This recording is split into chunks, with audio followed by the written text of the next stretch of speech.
All right, I'm doing a late lunch break here.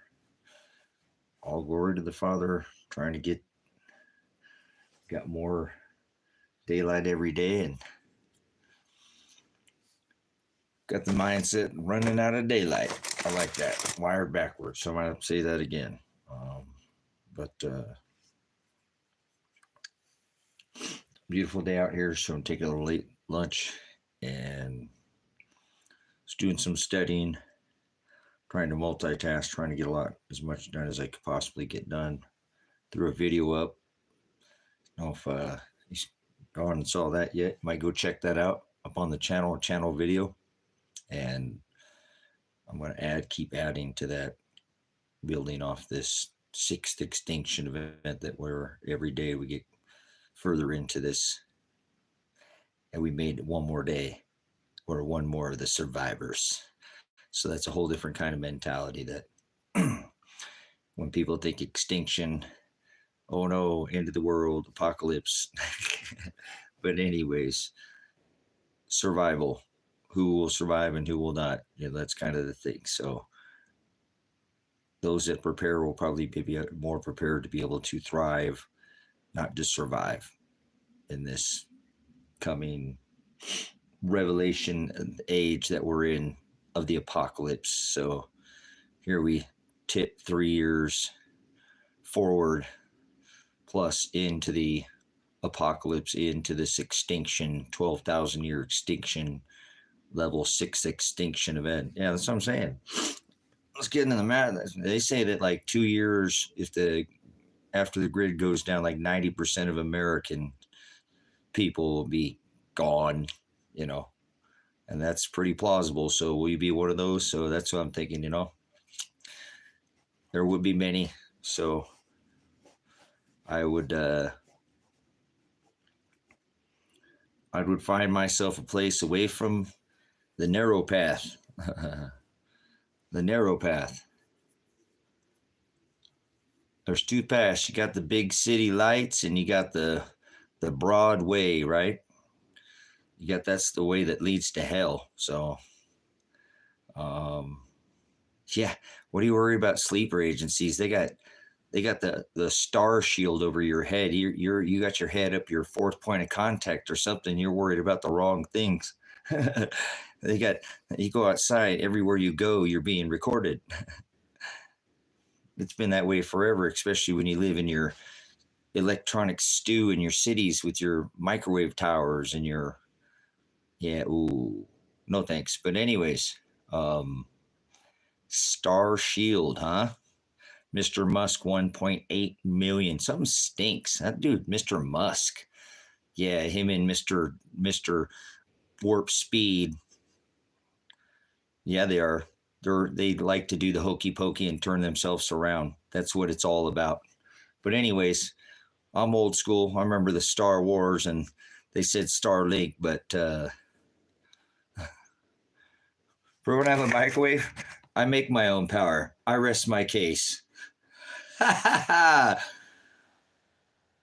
Solar, wind, boom, you're out of there. So anyways, guys, pay attention that, silly comets, they get this star shield. This is the system that's impeding. I live in the state of Oregon, and they're using satellite imagery to start to shut down small farmers and, and then tattletales. Oh, the FBI is watching you, all those people. Bootlickers. People that like the government. People who like to lick the government's boot and lick road raiders' boots. And they keep vote for a guy who decorates his house with Satan. There's your enemy right there. Somebody decorates himself with Apollyon, Mr. Warp Speed. His house is decorated with Satan. You still going to vote for him? You know who Apollyon is? Mithra, the sun god, locked up in the pit. His house still voting for him in 2024. That's your enemy. Anybody who participates, the way out of the system is become your own power company. Some of these people, I can tell they've been around too much smart meters and probably have too much of that warp speed gene therapy, had their face covered with that face diaper for too long, participated in that masquerade, your satanic occult ritual with your face diaper that you wore and your warp speed gene therapy poker that you got, right? How many times did you get boosted? It's obvious. It shows in your comments. So, but anyways, guys, Star Shield, this is how they're going to be using everything to invasively, in many ways, they're doing it. They can see everything through this satellite imagery. So it's the dome. It's the millimeter dome that I was telling you about. Oh, what are you, a doctor? I love it. All these people. I have doctors, psychiatrists. You'll see. They'll tell me.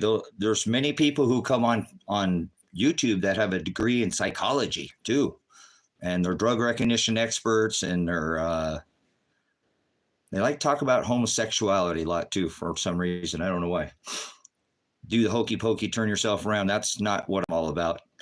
I don't follow ordinances or codes, and I don't go on dates with men, so I don't follow mandates either. So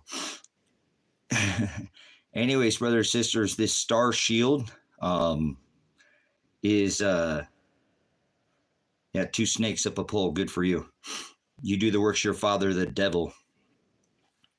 But they're going to be able to use this, and in this state that I'm in, it's invading on people who have small farms, and they've been able to shut down small farms using satellite imagery and this tattletale program that they have for bootlickers that want to, oh, my neighbor's growing some food and selling it to his neighbors or something like that, and believe in all that regulation, not natural law. You have the right to feed yourself, get water out of the ground, all these inalienable God-given rights that the religion aside, they're called natural law, and they are protected by the federal government in the United States. I know I'm a United States Army veteran, and I know I defended this disgusting beast system, and I was a tyrant police officer, so I'm pretty aware of the way the law works. And, I know when they're intruding on someone's constitutional rights and natural law. So we learn from our mistakes. And then when we point out when we make a mistake and we learn from it, we take it, like my father said, we take it head on and face it. And he's going to lock you up. He's going to take Mr. Operation Agent Orange, Mr. Never Forget Red Flag laws. Remember? I believe in taking them first, like a veteran like me. I'm sitting there cleaning my collection, and the snowflake neighbor or ignorant fool like you wants to, because once it's in play, it's already in play. They put these things in soft, like soft landing with the economy, or what was it, transitory inflation, but it already lose you. Mr. Warp Speed, talk about smashing $8.8 trillion. Get out of here. You would know evil if it was right in your face. So his house is decorated with Satan, the sun god, Apollo, the bringer of the disease and the cure of disease. In Warp Speed, my people will perish for lack of knowledge. Ignorance is bliss, isn't it? So Mr. Warp Speed, in cooperation with Mr. Stinky Musk that can't get a car to go 500 miles on a single charge, when we had cars in the 1800s that went 1800s technology, batteries that went over 1,000 miles. In cahoots. They're all creepy, ran cover. Never forget your candidate that you love so much lulled you to sleep, right? You're asleep. And Christ said, do not go asleep, because he's a creep. Remember the guy who couldn't keep his hands off kids, but you ain't talked about it at all. We're almost to the next selection, huh? Oh, talked about being lulled to sleep, huh? He was a creep, couldn't keep his hands off children. They're in bed. They're both same thing. Mr. Musk, Mr. Trump, right? Mr. Warp Speed, right? And Mr. O'Biden. They're all EpiPen Island boys. Yes, they're island boys. They like to do the hokey pokey and turn themselves around. Filthy. Never forget Warp Speed, millimeter wall, shield, star shield, millimeter dome. Better go back and watch some of these live streams. You've been warned. Yeah, there you go. Mr. Warp Speed decorates his house with Satan, calls himself a Christian. No, he doesn't call himself a Christian. He's the king of the Israel. I cannot sin. I am the chosen one. Never forget, he said he'll come to your door with the National Guard and give you the sticker. Remember, he'll use the National Guard. By executive order, it's already been put in place. You'll remember that when you've been slamming that hopium and drinking that Kool-Aid, aren't you? How'd that work out for you? He'll be back, don't you worry. Mr. 47 be back, but he's going to lock you up. Watch. Remember, he's going to take away anybody. I'm a veteran. Fought for people's rights, audibly discharged military tyrant veteran for people's Second Amendment rights. And he believes in taking them first and prosecuting you. Yep, later. Remember, I'm sitting there cleaning my collection because I'm a veteran, and my snowflake neighbor or ignorant puke like you is going to come and call the law on me because they don't believe in God-given inalienable rights. They believe in hopium and Kool-Aid and drain the swamp. Well, I hate to break it to you. Wait, Flushing Meadows, Queens, New York? You are the swamp. But anyways, he'll take your pew-pews first and prosecute you later. Mr. Agent Orange, red flag, gun laws.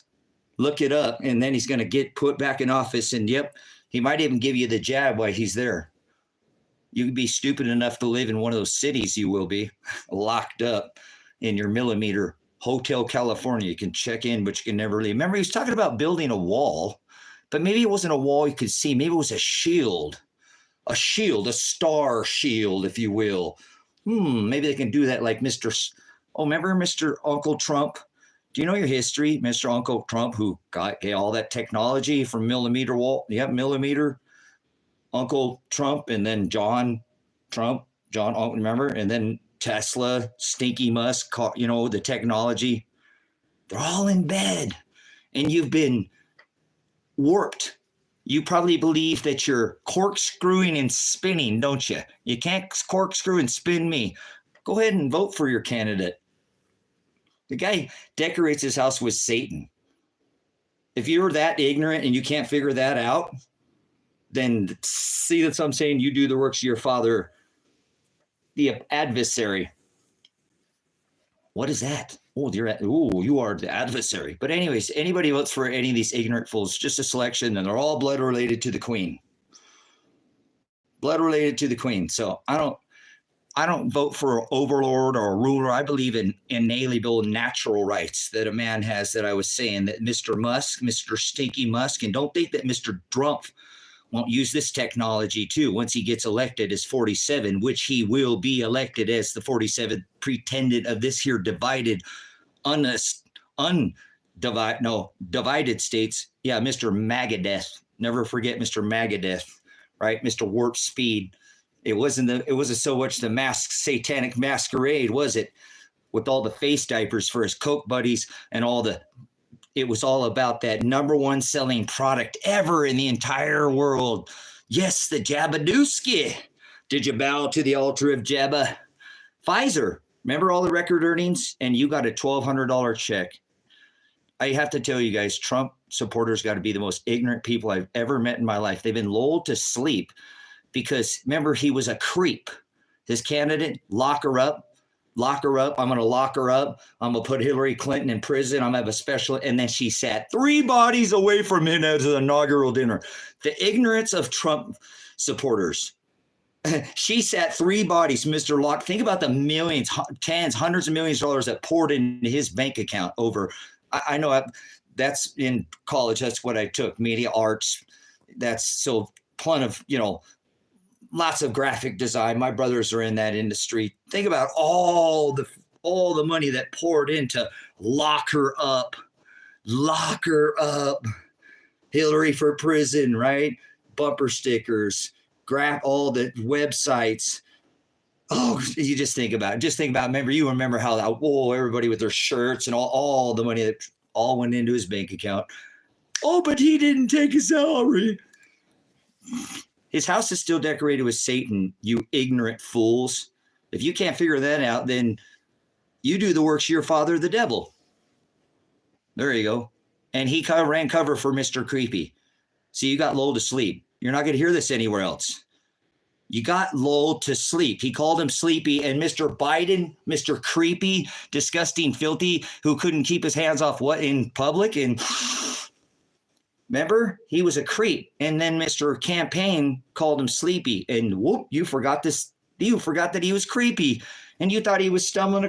He knocks it, Mr. Creep knocks it out of the park at the State of the Union. Did you watch the State of the Union? That was brilliant, you know, just a couple little fumbles, but didn't even have to go. Boom. History's watching. Joe Biden. Oh, I thought that something was wrong with him. Oh, he was acting and tripping upstairs and you got lulled to sleep, huh? You forgot this dude keep his hands off kids, and it's almost been 4 years, you Trumpers, you thumpsters. That's this disgusting. You got lulled to sleep and you're still thumping. Yeah, you forgot he's a creep. He decorates his house with Satan and he calls himself a Christian. I am the chosen one. He's the king of Israel. Remember, that's what Netanyahu said. Apparently don't know nothing about your candidate, do you, huh? Blood related to the queen. They're all related. Biden, Trump, Obama, Clinton, Reagan, Kennedy, they're all related to that queen. So there you go.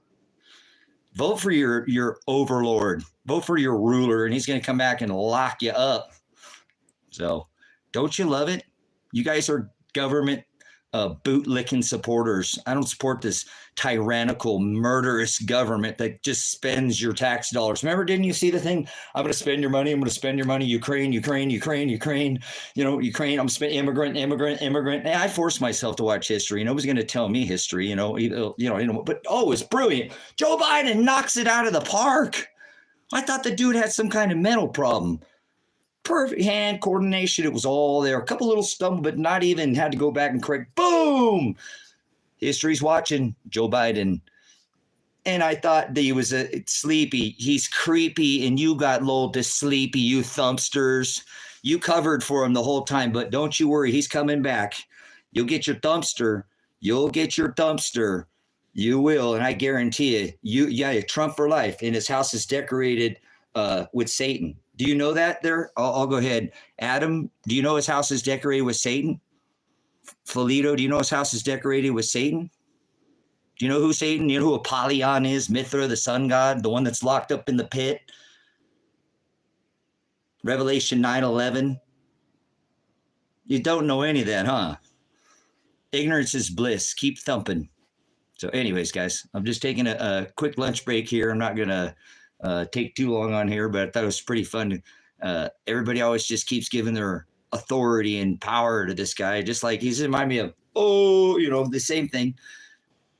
Mr. Adolf, Time Magazine's Man of the Year 2 years in a row. They loved him. They reveled after him. So it's good stuff. Yep, I love it. People just give their power and authority to the beast. I know. I'm just having a good time. Help. I just love. It's what I do. I'm on my lunch break. This is what I do. I serve the Father when I come in here. And remember, he did the same thing. He called him out. You do the works of your father, the devil. Synagogues of Satan. That's what his house is. It's a synagogue of Satan. He's got Apollyon. He's got his house decorated. These people are all thump, thump, thump. Hopium. Kool-Aid. It's okay. It's all right. He'll be reelected. And so he's going to bring the heat, guys. For any of us, I won't talk to him anymore of these guys, but he's going to bring these domes, his star shield. I've been really looking a lot into this. In Oregon, they're doing a lot of these invasive laws that I've been watching. If you watch Yasha on a Ranch, he follows and goes out all of these ranchers, and they've been taking over water rights. All right. I won't cast my pearls before swine anymore, you guys. Have a good time. You do your works to the... Get behind me, Satan! All right. Hold on. Let's get this other knucklehead out of here. Stop feeding the people who, if they can't figure it out, That's on their own. I'm not worried about. I'm not trying to change goats into sheep, guys. So no problems. That's not what this channel is about. It's just having fun. I enjoy doing that. I enjoy calling them out because it's relevant. The reason that I speak of it is because none of those people are ill prepared for what is about to happen. The technology, I'm a veteran. I served this beast oil system, this oil war, MAGA death, and all the presidents that came before him and that have supported, George Bush is Donald Trump. George Bush is Hillary Clinton. George Bush is John F. Kennedy. They're all on the Ronald Reagan.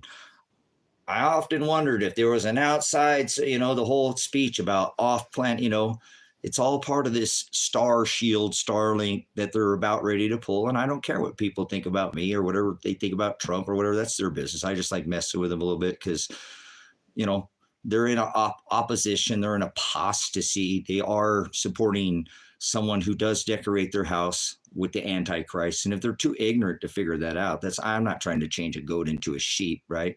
Or sheep into a goat. That's not up for me to decide. It's from the foundation of the world. So I don't want to hear no stupid. They're all in the same thing. I don't care about Biden or Trump. It's not, I don't talk about it in that fashion. You want to spew nonsense, and sure he does, but speak of something of some sense. Jesus Christ and all the people. So that, yeah.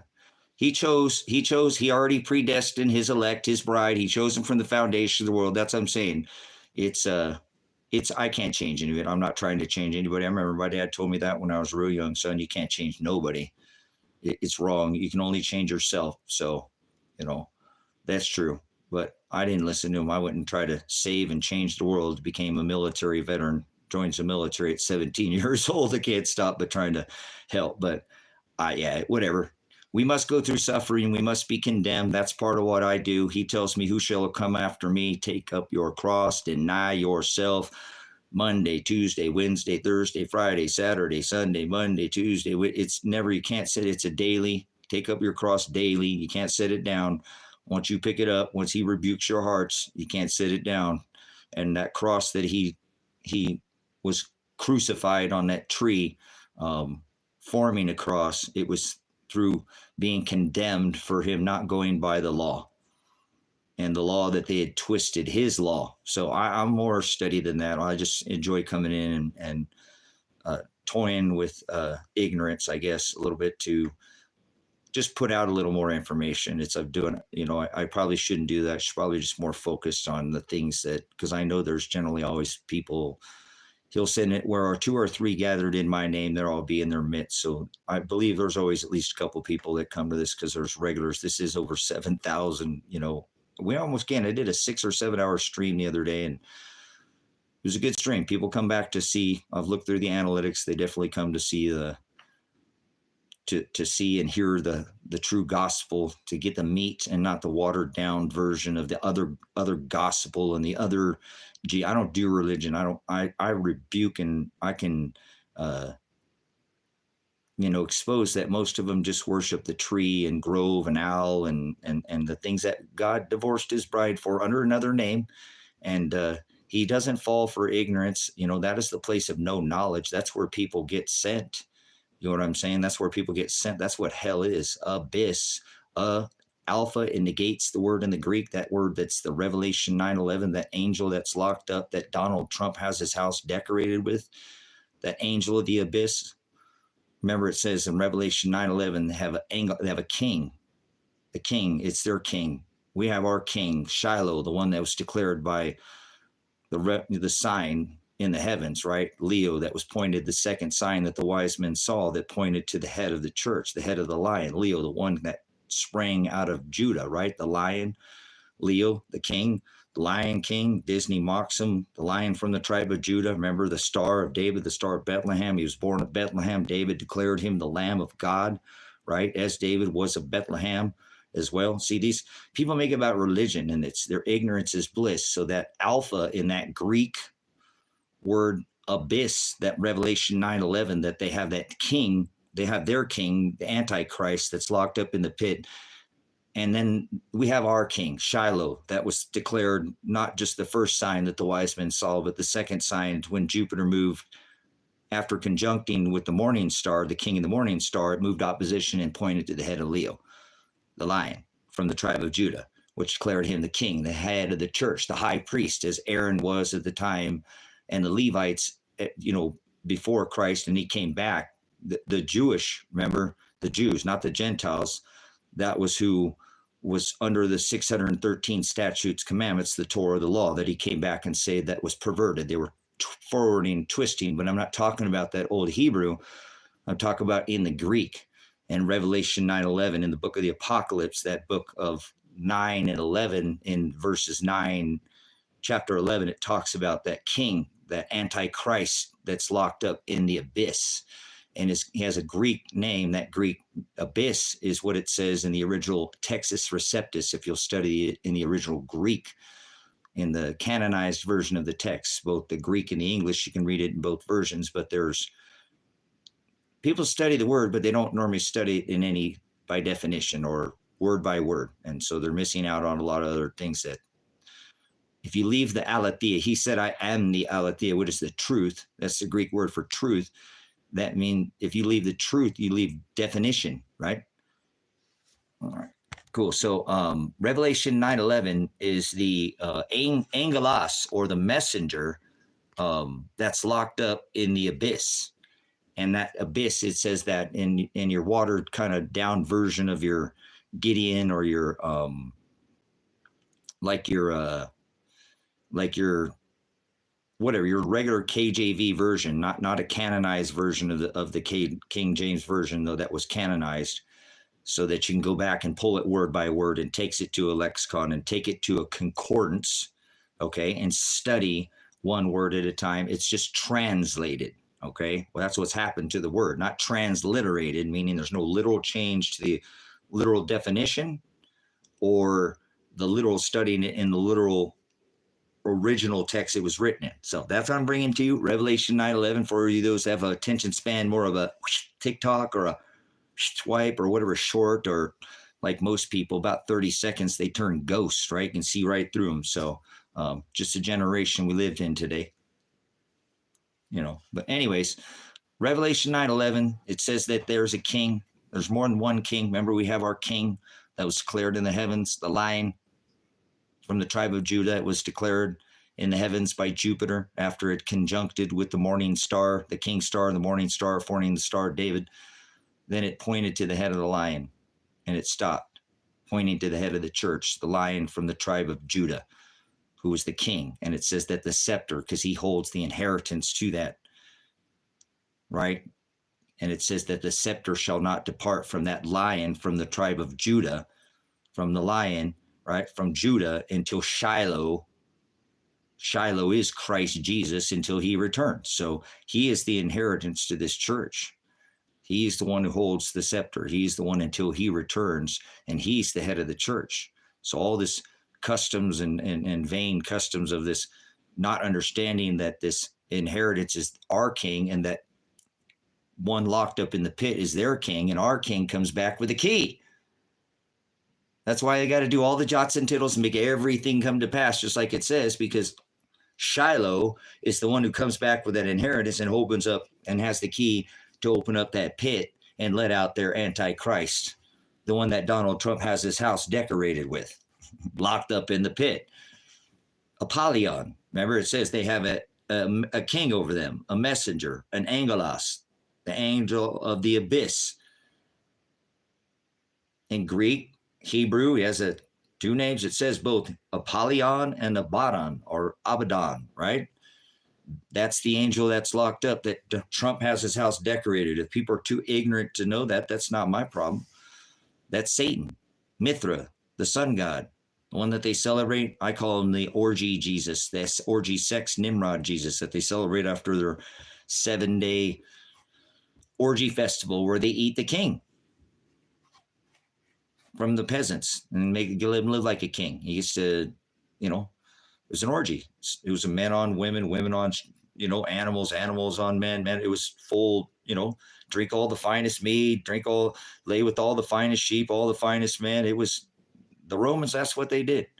But it was leading up to that Mithra sun god that was born on December 25th. and people want to celebrate his birth on December 25th. Good luck with that. Those are the ones who hung him, was the Pharisees. He says the abyss, alpha. It doesn't say it says the angel, or in your Gideon version, it might say they have a king or an angel locked in the bottomless pit.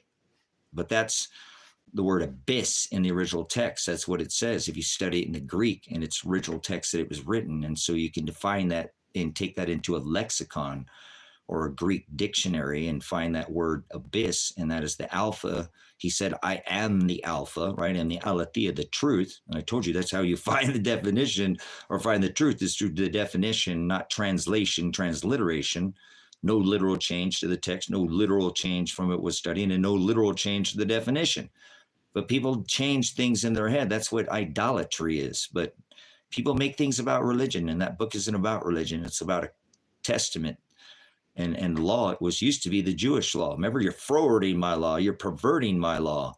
Those 613 statutes, commandments, the first 5 books written in scripture, those were laws, the Jewish law that the house of Aaron and the Levites. Remember the Levitical law, the Sabbath, all that, keeping the Sabbath, letting the land lie fallow, the dietary laws,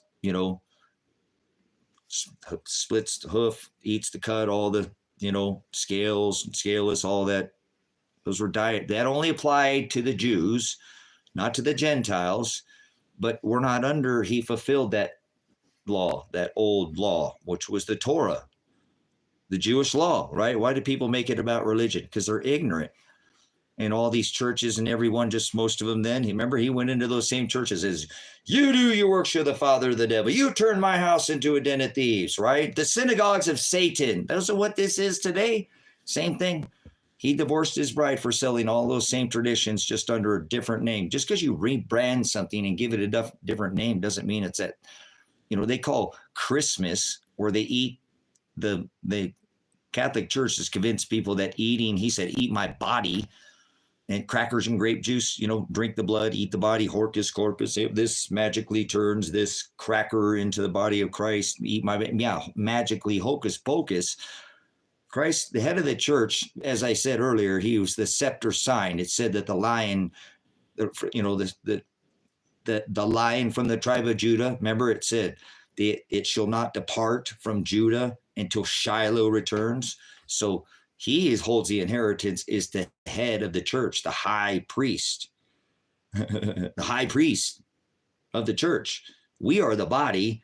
He never said eat his body. And so people, the Catholic Church, through ignorance and the celebration of their orgy sex festival, celebrating that 7-day festival where they ate that peasant who was the king of their Saturnalia, or their feast of the Yule, or their mass, the sacrament of the mass. Mass is the eating of the flesh, eating of the pagan orgy sex king. And the church has made it into eating crackers and grape juice because of people's ignorance. Remember what he said, abyss. Remember that Revelation 9:11? Abyss is the word A in the Greek, like we have A in English. It's abyss is one word in English, but it's 2 words in Greek. If you split that first A, that cancels whatever word that follows. It negates it, like the, no, that sign with a circle and cancels. So bis is the word buthos or bathos, B-U-S-O-S or B-A-T-H-O-S. And that is the word knowledge, the place of no knowledge. Not bottomless pit, but the place of no knowledge. And that's where all these people get locked up, because they decorate their house with this, churches with this. This guy calls himself a Christian and is the president and will be reelected. And people will forget that he covered for Joe Biden, who was a creep, and nothing was wrong with Joe Biden's mental faculties. He just proved that during his State of the Union, address. Boom, knocks it out of the park, just like I've been trying to get everybody to pay attention to. They're on the same team. But this abyss is that no knowledge that most people fall under. And that same thing, just because they don't understand that the traditions of men, which used to be the feast of the Yule, the eating of the orgy sex king, the mass, M-A-S-S-E, is the eating of human flesh. That's why the Catholic Church has got these ignorant fools believing that eating the flesh of Christ, that's what he meant. The body of Christ is, according to the word that it says in that book, not religion or nothing. It says that your brothers, your sister, and your mother are those that do the will of the Father. Those would be sons of God, like it talks about when the sons of God came into women and men. But those are do the will of the Father. To be a son of God, you have to be doing the will of the Father. I don't see, that's where I hope people confuse that fallen angels. Well, they've fallen from grace. They're not doing the will of the Father. That's why they're fallen. What the hell are you talking about? I mean, what in the abyss are you talking about? The, that the fallen angel is a son of God, but they're doing the will of the Father. So your Father is in heaven. He is the high priest of the church. Shiloh, the Lion from the tribe of Judah, the one that the scepter shall not depart from Judah till Shiloh returns. He is the head. We, your brothers and your sister and your mother, are those that do the will of the Father, are the body. And people are just, remember, ignorance is bliss. My people will perish for lack of knowledge. Hell is the place of no knowledge, the bottomless pit. Nobody will define anything anymore. They don't study anything else. But see, there's all under this spell of this other religion and all these heads of church. I don't know any priest, pastor, deacon, or reverend is even people who call themselves biblical scholars have ever even tried to go back and study through cultures, customs, idioms, maps, all these things, borders, all this stuff changes, the word translation. They know this translation, which is an apostasy, and we were warned about this translation from his apostle Paul. As he said, they will come preaching another gospel and another Jesus. That's that orgy sex Jesus after their 7-day Roman festival that they ate the king of, that the Catholic Church is like, eat my body. Mass, Christmas, Christ, Christus, Christomasse, eating the flesh, eating Christ's flesh. Eat the orgy sex king is what they're doing. That's the one that's locked up in their Apollyon festival sun god of sacrifice to communion and open up portholes and apostasy, blasphemy. But people go, all the churches follow it, all of them. Remember the daggone fish god, Tammuz, the son of Satan, who has that, the same hat that the Pope wears, the Catholic Church, all that paganism, Catholicism, the blending of, paganism, the northern tribes that Constantine blended, the Christianity and the paganism, trying to save his church because he thought he was going to lose it to the northern Vandals and the Goths. It is history, but I don't know any priests or pastors or deacons or reverend. Only my brother Jim, my teacher, and my studies through the word itself I don't know anybody. It's a religion. It's nonsense. It's hocus pocus. Remember? Horcus corpus. Say, I believe this magically, take this crackers and grape juice and turn a pagan festival into Christmas and then rebrand it when God divorced his bride for that same exact tradition of men. But anyways, just having a good time on my lunch break here, guys. I can't get to stay in here too much longer. What did Carl say? Can you take outside today? Cool. Yeah, I need to go outside. I need to get outside. Thank you, Carl. I've been outside today and it's beautiful out there. We should go outside. So I don't have you guys plugged in. Let's see my battery. Okay, I got enough battery to go for a minute or 3. So thank you, guys. I love exposing the Catholic Church. It's one of my enjoyments in life that I don't get too much enjoyment, but I do enjoy exposing that Mr. McNugget, McTrumpet, McDonald, Operation Warp Speed, gene therapy, get the sticker, participate in the masquerade, is decorated with it. And he's the one holding the tech. And when he gets reelected, I have to blow this horn early. I'm a watcher on the wall through definition study, and he's going to lock everybody up. He works for them. Remember, his house is decorated with Satan. You better not fool yourself. You think you can, vote for somebody who gives their allegiance to that and decorates their house with that, and his whole number's encoded with that, and that's all he's just blasphemous. Everything he does, he's apostasy, and never does what he says, just like any other president. So, he's not one of us. He's not, that's hopium and Kool-Aid. It's all that nonsense. And people like that, like I said, to me, it's just funny is to watch, because we're almost 4 years into this, and they forgot that Joe Biden is creepy because Mr. Trump ran cover for him, saying he was something wrong with him. He's sleepy, and they're in bed together. They have family ties in history that go way back in history. They're playing out what's happened back in history, but people don't want it. My people will perish for lack of knowledge, and they'll be thrown in the place of no knowledge. So it's okay. I ain't trying to change goats into sheep, but it's a little bit entertaining myself to be able to watch. I really think these people are way worse than Joe Biden supporters, because I don't like Joe Biden. He's a pedo. And so, but anyways, just the ignorance. They just got lulled to sleep.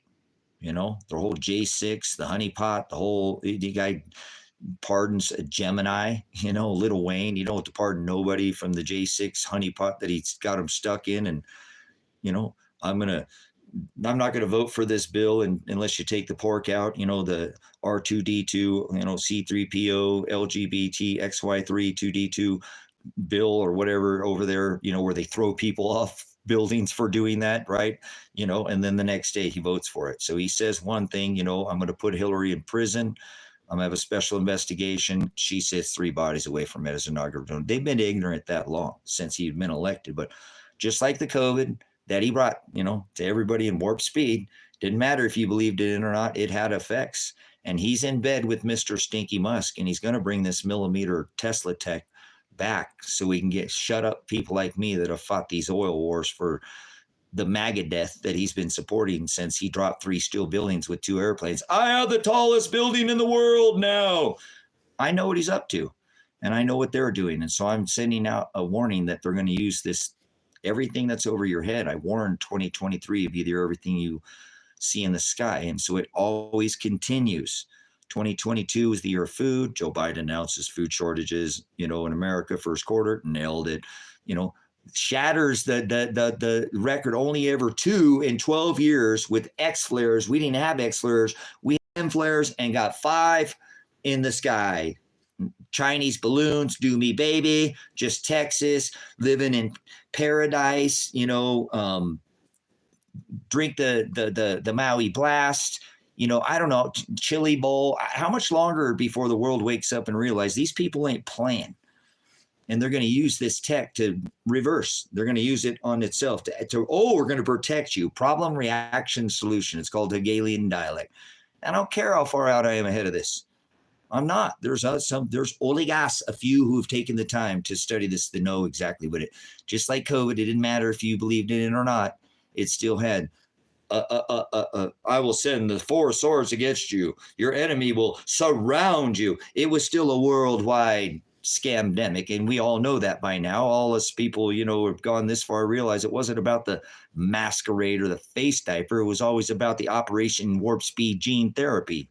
Take the poker, you know, bow to the altar, Jabba, space farce, warp speed. It's all part of their tech to try to get people to be fooled by the BS crap that they're about to pull with aliens. And, you know, I just, whatever. I'm not going to be fooled when it gets here. It'll be an AI antichrist, an AI antichrist. It won't be flesh. We're not under that even commandment. If people fall for it, it's their own fault. I'm not even worried about it. I'm just here to blow the message, sound the alarm. Hey, look, this is just right here in front of our face. You know, it's, don't be alarmed. Be not dismayed at the ways of the sides of the heavens, brothers and sisters. It tells us that in the book of Jeremiah 10. Jeremiah 10, be not dismayed. Learn not the ways, their traditions, their customs, their vanity, which is worthless. If you study what that means, vanity, vain, worthless to him. So that's what he's supporting, that Christmas God, deity, little g God locked up in the pit, the Antichrist, and that's what his whole house is decorated with. And so, but ignorance is bliss, and he's coming back as the 47th president. He will be elected. It's already written. You can't stop that. The final Trump, that I always said, and I'll say it again, the last president of the United States of America, undivided. There's no United States in this country.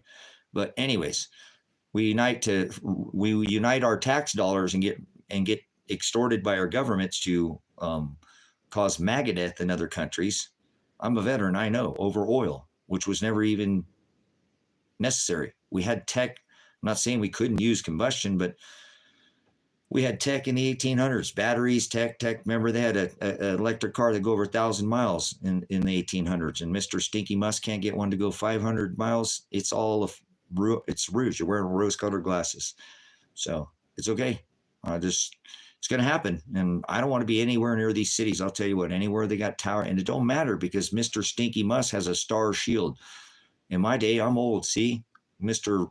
Reagan called it Star Wars, but Starlink, whatever, it's all the same tech. It's satellite tech that will eventually fall out of the sky. Just like it recently, they showed you that he couldn't get them up and they fell down. They're coming out of the out of the sky, just like it says in the Word of God. All that fire and stuff, it's not going to be able to keep this shield up. We just had 2023 be the year of everything you see in the sky. Now we're already here in 2024, you know.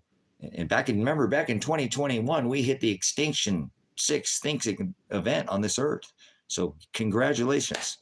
Pat yourself on the back. You already made it 3.5 years into this extinction. See, you thought you were going to die, didn't you? You hear the word extinction, you know, apocalypse, you know, ignorance is bliss. So if people want to follow after somebody who decorates his house with the sun god Mithra, who's obviously, if people don't know who that is and don't know who Satan or Apollyon is, that's their own fault. But I don't give my power and authority to none of that. I'm live off the grid, make my own power, live on my own land. I don't participate in the system. I didn't send any tax money. Yeah, extorts you for your tax money and sends it to Ukraine. Just like Mr. Biden just said, I'm going to take your money, give it to the immigrants. I'm going to send it to Ukraine, and women and children will fall dead in the streets. They're citizens of this country, and people will still support this system and think that one of them's better than the other. And it's just the same thing. Just nonsense. They're all in the same. They're all related to the queen. Oh, yeah, you get your big old selection, you know, in the beginning, but it ends up with 2 blood-related candidates to the queen in the end. They're both, you know, I really wish people would just do a little bit of research on their family, the 2 families. All you got to go look at the genealogy of both those families. You go back in history and study that they have they're doing a role right now by Joe Biden stepping down. That's biblical, you know. The king stepping down, Joseph taking over. That's biblical. And again, I share that, and like nobody gets it, but that's okay. You know, back in history, these 2 have history. Biden's family locked up Trump. That's why he's, you know, gotten impeached and all these trials. And it's going by what fake news, fake news, fake news. They just listen to whatever these talking heads tell them, you know, like they listen to the people in church that tell them, oh, you know, all you got to do is believe, you know. It's okay. You know, again, I'm not trying to change it, but I know, just like I warned people of the coming of COVID, and I didn't get that wrong, and 2023 be the year of everything you see in the sky, and we shatter the low latitude aurora, you know, records by not 2 in 12 years, but 1, 2, 3, 4, 5 in 1 year. You know, our mechanics of our magnetosphere is hammered. We're gonna get a lot more space weather. The weather's gonna keep being. They got you looking in space, huh? Gee, space farce, you know. But what's your comment? Say, somebody said, I'm back. Okay, simply put, they're playing good cop, bad cop, the entire world, and Trump is supposedly good cop, but really on safety. Yeah, and yeah, they both serve the same. And remember, he tells us you can't serve 2 masters. So thank you for your comment. I just, you know, it's, I know I have a hard time. This is what Christ did. He called out those people, even the most studied and most at the time, he called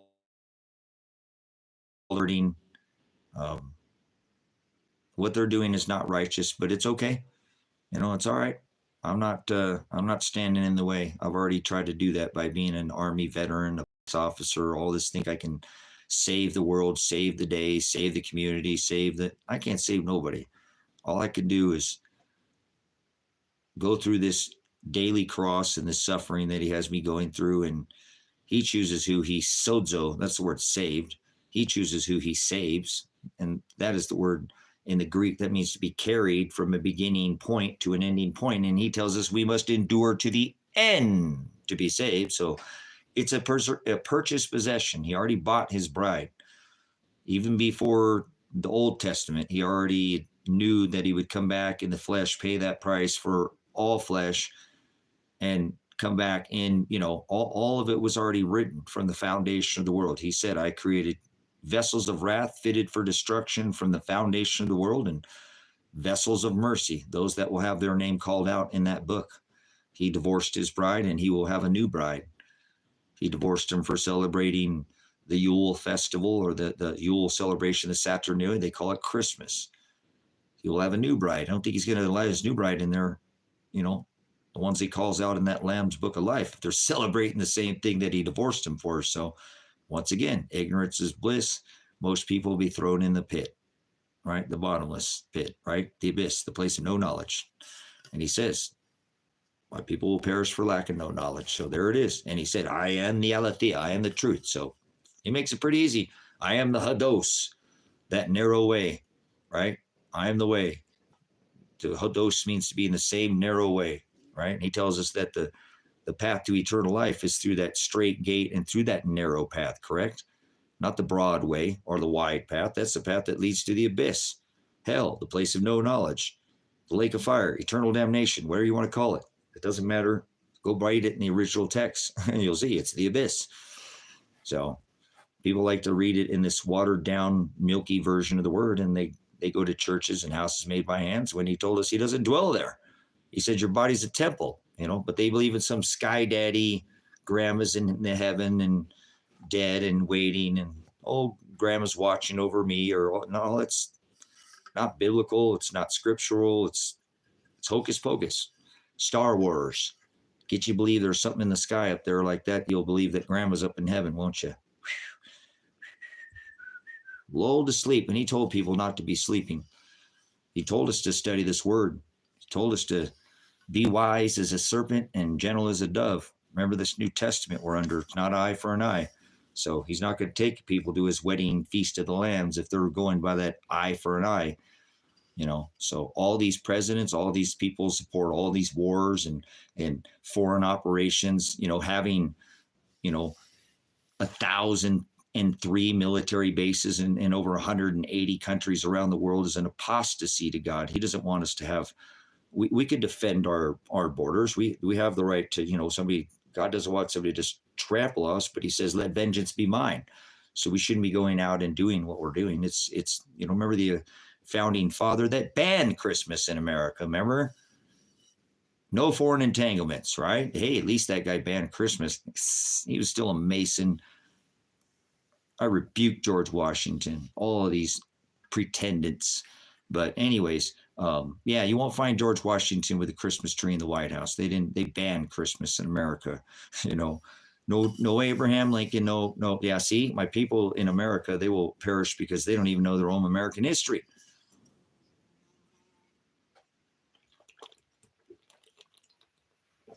It's good to be ignorant. I guess you just worry about the traditions of men and mourn death when he tells you to celebrate it. And when he tells you not to celebrate births, you celebrate the birth of the sun god and call it, the orgy sex king, Christmas Jesus, after their 7-day orgy festival and the birth of their sun god that Donald Trump has his house decorated with. That's all fact. Religious is nonsense, so pretty tough being in this flesh sometimes, brothers, sisters, but that's why I like to share this message with people. Can fact check anything I say. You old fact checkers, you should. He says, discern all things, believe no man. So it's in his word. He told you to fact check it too, right? But he also said you had freedom of speech, right? As long as you didn't yell fire in a theater. Guess what? The sky is purple. Take that, fact checkers. What are you going to do? Shut me down because the sky isn't purple? That's false information. Shut me down. He put out false information. The sky's not purple. Get out of here. I could put out all the false information I want in the world that I remember. That's your First Amendment right in America. Freedom of speech, freedom of the press, freedom of religion, right? All these inalienable rights that the federal government is there to protect, and they're not doing that anymore. Go out. Or we should form militias, and I'm not right, peacefully, which we could, then not going out and redress grievances. That's why we have that Second Amendment right. And then if they don't, then we have the right with that Second Amendment in this country to instill a right. And it's in our duty in the Constitution, but I got a bunch of peoples that are a bunch of smell like duty to me. Bunch of weak men, as I said, in America, have been standing down. I went off on it last night. I didn't mean to, but it's so hard to sit there. It's in our duty. It's in the Constitution. It's in the Declaration of Independence, in the Bill of Rights. It's our duty to, if our government becomes unjust, unfair, and it's not serving and protecting the God-given inalienable rights to the Constitution, all the amendments. So I'm not going to go over all of them, bore you to death. They're there, and we're there from the beginning, and they were there. The federal government was instilled to protect our rights. No other reason, but people are ignorant in America. They think they want to lick the boot. So you heard me earlier. Oh my God, this guy's calling people a government bootlicker. Yeah, I am. this one and the last one that spent 8.8 trillion and the last one that spent 10 trillion and the last one that took us into all these wars outside. This is all in opposition and apostasy to God's word. And this is not how we use this metal right here, which is God's money, and we kill each other with it. How do you think God feels about that? And this country's more responsible for it than anymore because they have a $1 trillion military budget. I don't care about the stupid oil. I mean, yes, it's going away because they're going to bring in their new techie tech from the sky. Oh my God, it's the Antichrist. It's alive. It's AI. They kill women and children with this. They'll throw their gold and silver in the streets, 500 ounces at a time on top of children and women and hospitals and buildings and streets. 500. That's a monster box, brothers and sisters, of silver. A whole monster box is gone. One smart at the tip of every smart missile, between 300 to 500, and it's decimated. God's money. You think he meant to kill each other with this? They sold him for 30 pieces of this. We are in apostasy. We have a $1 trillion military budget. We have a larger military budget than all the other countries combined. And we use this to do it. And now they hate me because I should have been doing this years ago. This is so. DARPA dogs kicking your door in. Elon Musk robots kicking your door in, wanting to jabadooski you using executive order that Mr. Trump said he would do it when he was in office. Mr. Warp Speed, I will bring the executive order to deliver the national. Oh, wait, maybe they'll call those DARPA. Oh, yeah, they'll become part of the military. Oh, wait, they got migrants signed. Oh, wait, Tyson's hiring migrants. Never mind, all the food people are. Yeah, let's just get rid of the Americans. We'll hire all the migrants. DARPA dogs kicking in your door, brothers, sisters. This is $25 an ounce right now. I hope you have some rice and beans and some way to protect them and a water filter. I hope you have some kind of, and then, hey, you take this away, you can stop MAGA death that's going to come from Mr. 47, the final pretendant of the undivided states of America. Stop DARPA dogs. Hashtag stop DARPA dogs with silver. Stop. This guy's crazy. Yeah, whatever. And then there'll be DARPA dogs kicking your door in because you didn't take the silver from the war machine. Since it's been inception, it's been at war. Think about this. Is in every drone, every satellite. Mr. Star Stinky Musk bought his own silver mine. I rest my case. What an amazing time to be in this. This is it. The apocalypse. This revelation. So whatever, it's coming. I know it's coming, and I'm calling it early. They're locking people in their millimeter walls, domes, bowls that be poured out on the nations. It's in his word. Seas and say waves will be roaring. Whoa, maybe they're trying to protect themselves with them domes, huh? Oh, nope. It's from the slime creatures from outer space. What was that, Marvin the Martian coming to get you? No, that's just their techie tech that they've had that Mr. Uncle Warp Speed stole from, I can't get a car to go 500 miles, that Tesla technology, right? You've been played. They've been putting this all on your television, telling you lies to your vision since you were a child. Star Wars. I was at the first playing of Star Wars in Hollywood, California at the Grauman's Chinese Theater. I got played like a sucker too, right? The Raising of the Jed, the Thoracic Spine, all their satanic nonsense. Apollyon, get it? Nope, they won't get it. It'll be too late. It'll be Hotel California. You can check in, but you can never leave. Smart cities. Like smart meter. Hello, they're giving you a hint. Hello. They can throttle you, toggle you, put you. He was never talking about building an actual wall that you could see. Remember Mr. Uncle Trump? Millimeter wave, the technology he was messing with. Oh, that's the same stuff that Tesla was messing with, huh? Oh, that's why Mr. Morgan called him crazy, huh? They were already invested with Mr. Ford in the combustion engine. Oh, they already had all that infrastructure going out or being built, all those telephone poles and copper wiring and all that. Oh, well, hey, well, let's just take care of this old crazy man and we'll take his patents. Well, Mr. revered Trump, like Tesla or, when any other Einstein, Mr. Trump was a very revered man. Uncle John was a very revered man. They're like, hey, we'll have him, because they had all the money, right? The Morgan, right? We'll have him look at the tech and there's nothing to it. This crazy old kook, I don't know what he's talking about. We'll just disappear all that technology until 2024. 2024. What they're signing, that's Alpha and Omega. X marks the spot. X is the 24th letter of the alphabet. Alpha, I am the Alpha and the Omega event. X marks the spot. The eclipse, it's all there. Va, va, va marks the spot. XXX. Va, va, va. Unleash the beast system. The Antichrist beast system. The techie tech. Get rid of the veterans like me. Shut up about the oil, Tracy. Shut up about the oil. We don't want to know that Mr. Operation Warp Speed was responsible for dropping 3 steel buildings with 2 airplanes. That's not very good math. I have the tallest building in the world now. The dancing Israelis at the bottom of the towers. Oop, caught red-handed, wasn't he? I am the chosen one. People won't see it, guys. Don't worry about it. I ain't trying to convince anybody that participates in this system. They won't see it, remember? He's been very heavy on my heart. It will come like a thief in the night.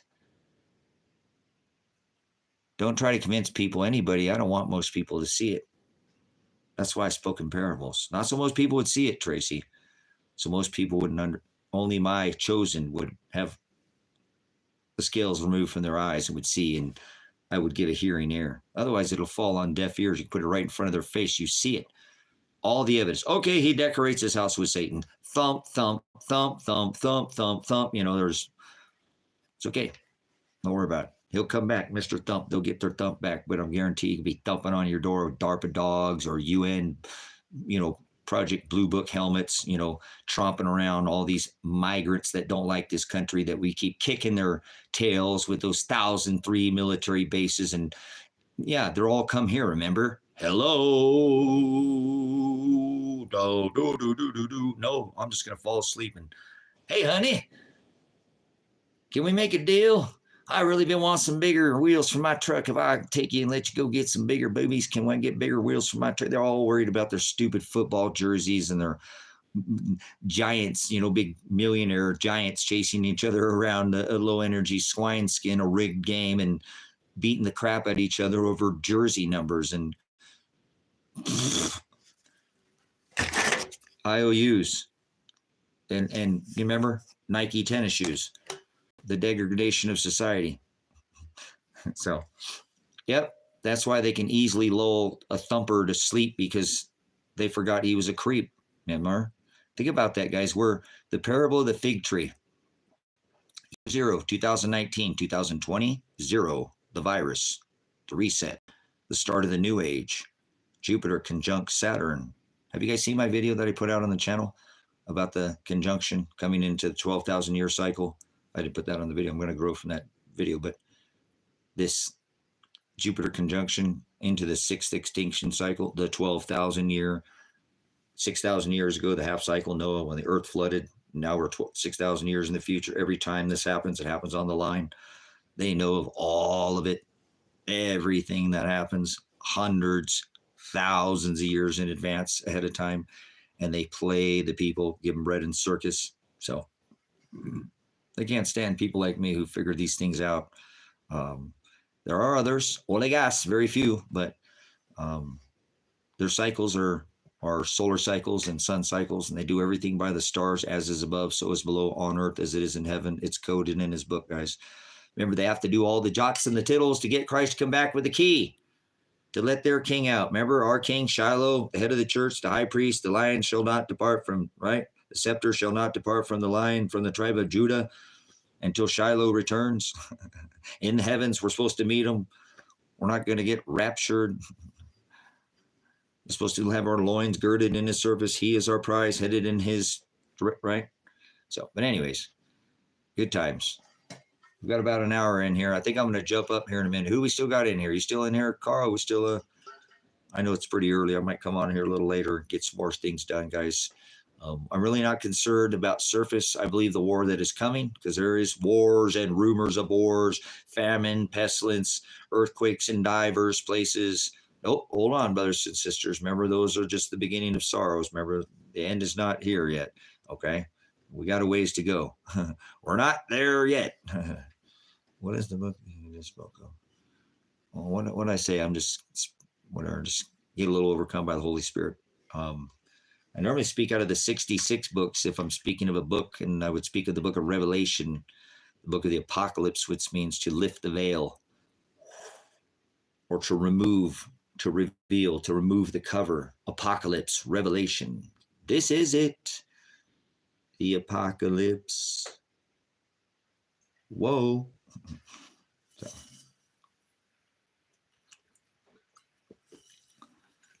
That's throughout, just that's in throughout Scripture. I believe that's definitely in Revelation. You find that on earth is it in our Father who art in heaven. Hallowed be thy name. Glorify, edify thy name. Thy kingdom come, thy will be done on earth as it is in heaven. It's in the Lord's Prayer. He said it himself. You are to pray, pray like this. So it's encoded throughout. They do that. They mirror, Giannis. They mirror. Everything is a mirror.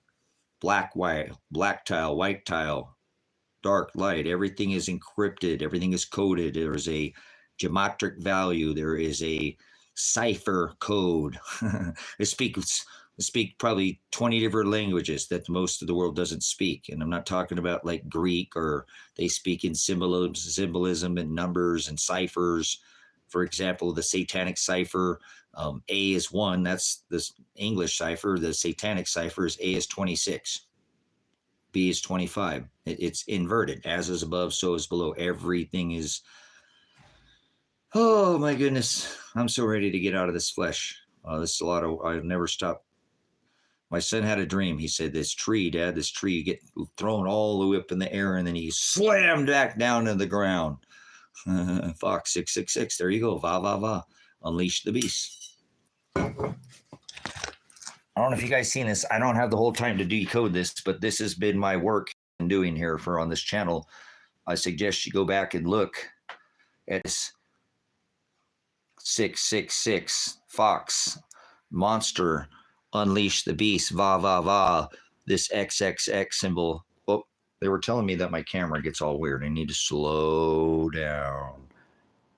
X, X, X is the warning of the coming of the unleashing of the Antichrist beast system that will be unleashed on America. This is shadows on the ground, with the sun going the wrong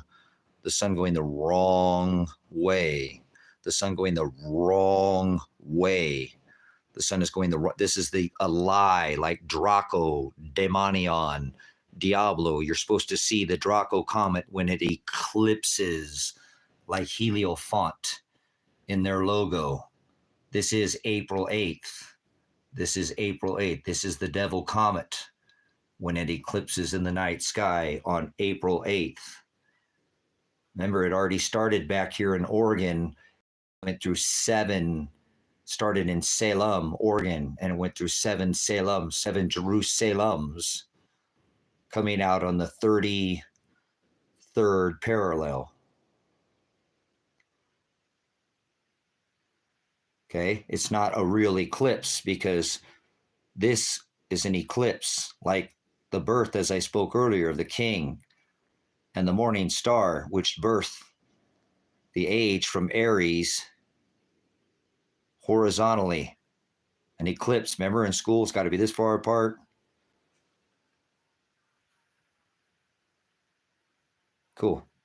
Dreams, I don't do dreams, but my son does. I told you, he just told me a dream. But this passing of this age happened on a horizontal plane. It was the marriage. This was the sign. This was the sign that the wise men were looking for a sign in the stars. He said there would be signs in the stars, and in the sun and in the moon, right? Signs, road signs, street signs. There would be heavenly signs. Well, they were watching Jupiter, the king. And as it birth through the Pisces, through the vesica Pisces, it birthed the king through the matrix. Matrix is not outside. We come and penetrate first to penetrate the matrix. The Pisces, under armor, same inversion, as is above, so is below. They always twist. Master card, CBS. I could put dozens of these on here. It's littered in everything, but this X and Omega and Alpha Omega is this birth of their Antichrist system, the birth of their system. Unleash the beast. This first eclipse here was diagonal. It was actually, hold on, let me show you here. It was what was called the Red Dragon, the Great Red Dragon eclipse, diagonally, not horizontally, but diagonally. This is where I knew something was wrong. When I saw the moon hit the side of the sun, and then I saw it come through and diagonally, and then watch the sun, instead of the sun going this way, remember, it went the wrong way across the United States. The sun, like New York, they dropped the ball, the apple in New York, right? In New York, on the East Coast, because the sun rises in the east and sets in the west. So the sun went across the United States that day, came across, hit the side of the sun, the moon hit the side of the sun, and then the sun went the wrong way and then eclipsed incorrectly. Your first sign, X, of judgment, starting in 2017. 2023, in October 14th, we saw another eclipse start from the west to the east, and it passed through Texas. Many people are just pointing to this Elon Musk, X, Twitter. X marks the spot. If you get an X on your back, I think you're in trouble. You've been marked for execution or for judgment, which coming in April 8th, this will start in Texas, correct?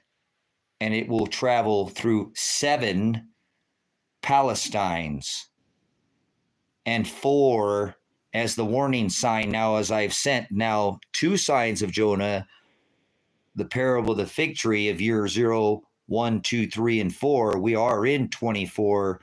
If it doesn't bear fruit, cut it down.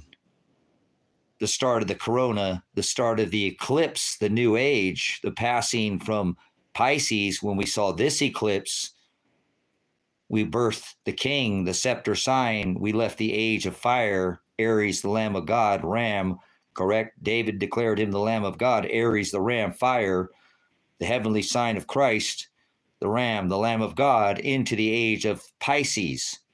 Something smells a little fishy. Yes, through this hole, this porthole, the matrix, through the matrix. Not this is not the matrix out here. We pass through the matrix into this sin, this place of born of the corrupt dust. But when this age passed back here, this happened on 2020, marking the birth of the new age. They called it the reset, and they started the reset on the system with the crown, declaring the coming of their Antichrist system, and brought you the crown virus, Mr. Warp Speed. So I'm sure they're doing this with their techie tech that will soon be revealed, because that's what it's revealing, the coming. They're leaving shadows on the ground, going the wrong way, foreshadowing of what is to come. As again, the sign of it passes through four Ninevehs, completing the X, and the X completing the XXX, the Va Va Va. We did see when it went through on October 18th, it came vertically. We had a vertical eclipse. I already called it on my TikTok platform. At 18,000 followers, I had a special telling people and showed them this tattoo that I have and showed them this is how it, you want to be, see what it's like to be in my head? See with the confusion, why is the sun going the wrong way? Why is this a diagonal eclipse? This is not how an eclipse, I've been holding this in. I know because I have this tattooed on my body. The great red dragon eclipse. All these signs that I have is because this is what I'm here to do. Expose these lies, this Draco, the daemonion comet, the devil. That is the word for daemonion, and that means the distributor of lies. They put it right here in your helio font. I pet goat. 1, 2.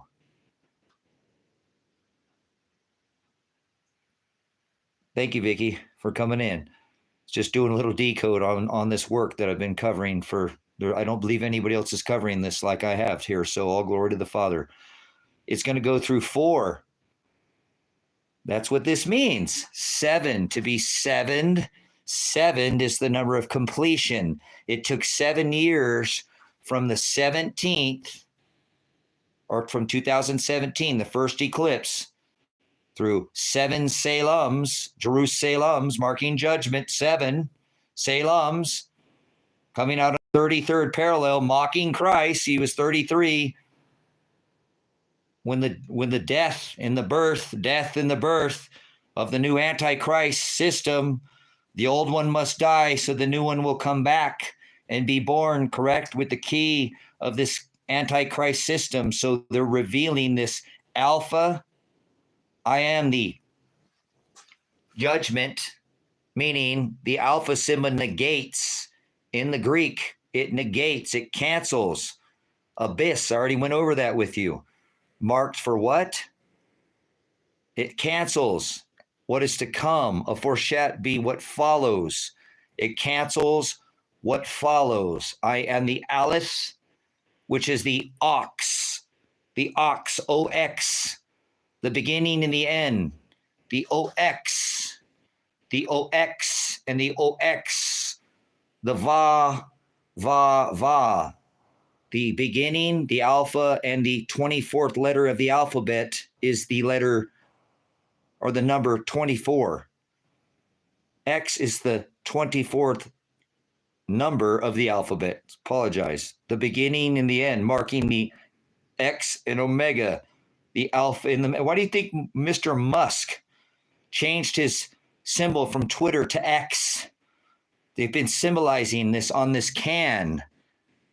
The foreshadowing of the coming of unleashing the beast system on, I believe it will start here in America with the destroying of this petrodollar, which we already see with the SWIFT system and all these other nations with their BRICS forming another nation.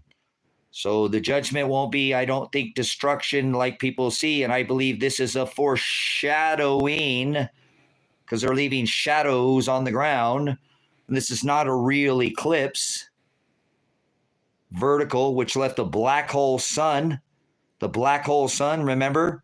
Won't you come wash away the rain, the age of water, the age coming into this age of Aquarius. They're declaring this coming of this age, the coming of the new age, the destruction of this old system, and the coming of the Antichrist system. And I believe they're going to do all this with Mr. Donald Trump and Elon Musk. So we're going to pass through 4 Ninevehs and 7 Palestines. 4, 40, 40, 40, like the sign that evil and adulterous generation will look for a sign, and the only sign they'll be given is the sign of Jonah, the second Jonah sign I've given on this channel. The warning of Nineveh, 40 days. In gematria, the letter 0 is canceled. It has no gematric value. 4, it will pass through 4 Ninevehs. Jonah was spewed out onto the belly of the land, and to warn of the 40 days of the coming of the destruction of Nineveh. This is, you guys, I can't make this any clearer. They've left so many signs, and a lot of people are thinking this. Thank you for letting me teach that. All glory to the God, all glory to the Father. This is him doing it. I give my life. This is all. I didn't do all this for me. This is his work. He uses me as his vessel. I'm filthy rags, and I don't deserve this knowledge that he gave me and this understanding, but I hope I can convey it somewhere where you see what they're doing, guys. I don't know another YouTube, Rumble, TikTok channel that's put together this this XXX, the unleashing I showed you on that monster energy camp. So I believe they're going to bring this next eclipse back. I had that question mark. What do you think it's going to be? Because they already came diagonally, vertically, the turn up, the turn down. Remember, this logo is your Under Armour. Under Armour. I warned of this eclipse back here before it ever happened, guys. Before October 14th of 2023, I did a special live on this eclipse, showing everybody in 2017 why I tattooed this, why I thought something was funny, because the sun went the wrong way across the United States. And then I called that it would come from the top down because I saw their symbolism. I told you I speak in many languages. And this is throughout a lot of other languages or a lot of other symbolism that's in your logos as well. This is the Under Armour. This is the birth. This is the same as that Pisces. It's that same thing, just inverted, brothers and sisters. I didn't pick anything. I'm not a prophet. Prophecy was nailed to the tree, to the stake. That's not here anymore. I look at their symbols. God sent me here to be wise. Look up. Your redemption draweth nigh, my Redeemer. The wise men were looking up. Remember?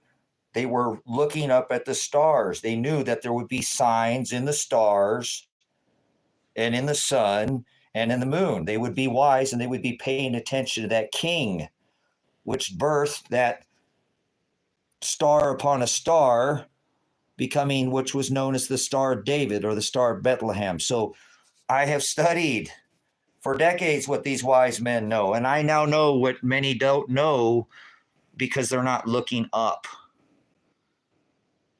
And it's okay. He chooses, everybody gets poured out a different measure, brothers and sisters. It's not, we all get a different measure. So trust me, I've done enough. I've been a military veteran, a police officer. I've done some things that not very happy with what I've done. So I need to serve him the rest of my days and be wise. He's rebuked my heart decades ago, and I've given my life. Instead of being a soldier for the United States Army, I became a soldier of God. And he leads me.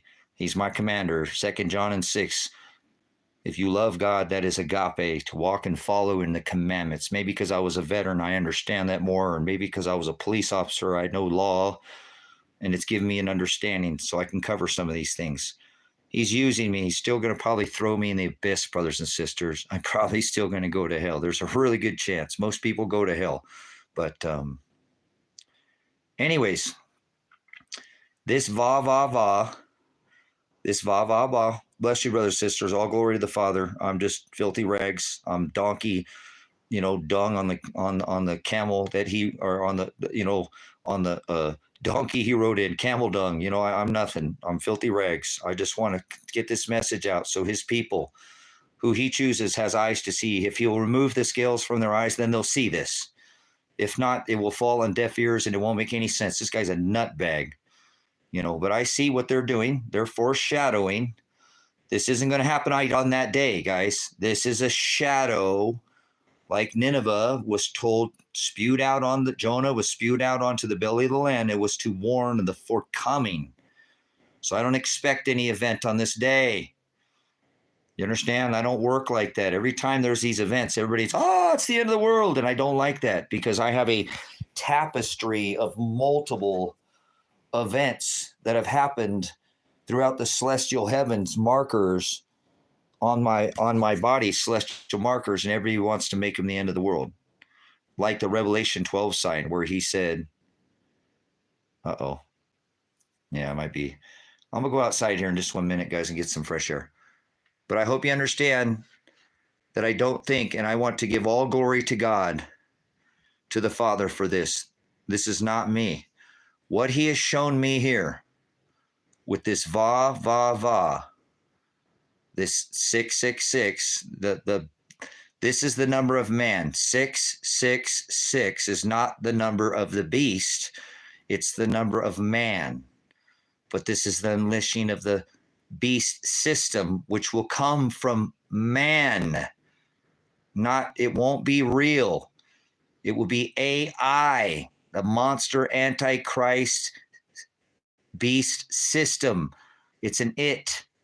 It's neuter gender. It's nor male or female gender. It doesn't, if you look it up in the Greek and you study the Greek, you can find that things actually have assigned a gender, either male, feminine, or neuter gender. And in this case, this beast system is a neuter gender. It's a beast, an unleashing of the beast system by man using Elon Musk Star Shield.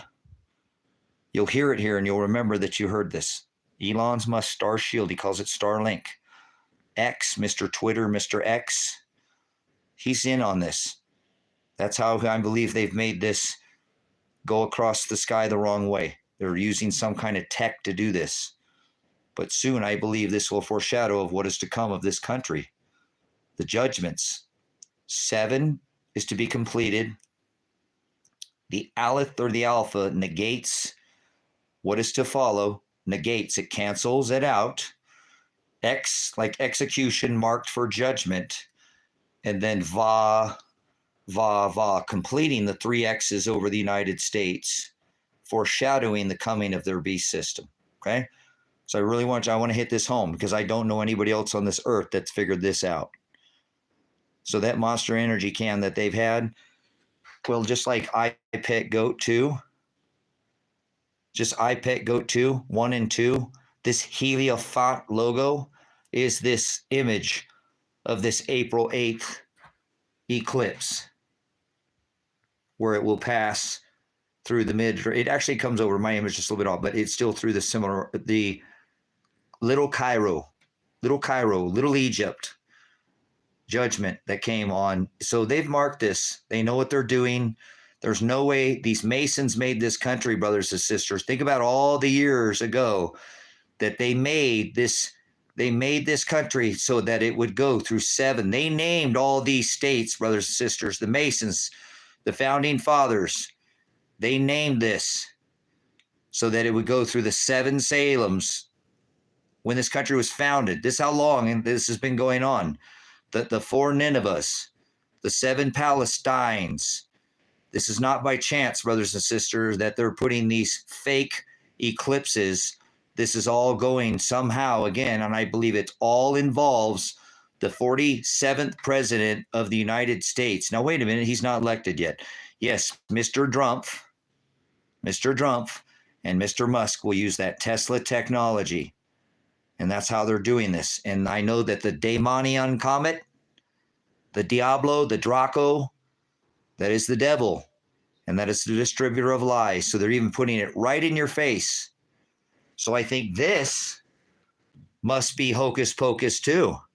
Because this thing's starting to do a twirl and starting to do some strange, awful, strange things out there in the sky, if you're watching it. So, all right, that's my decode, guys. Blessings. Thank you, Father.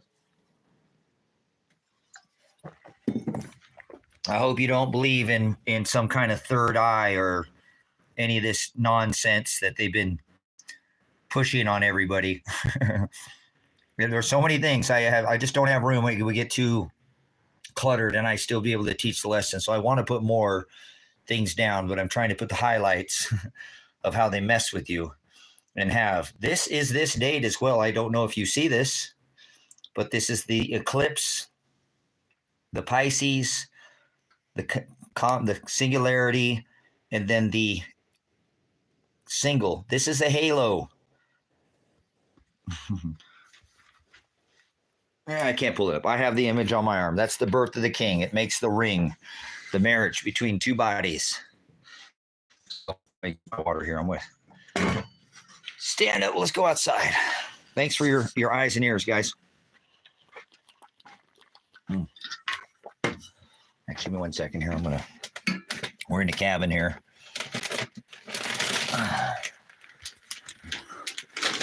I got made me some bean dip here. I'm gonna get it before I go out there. Pardon me, I didn't get in for my late lunch break.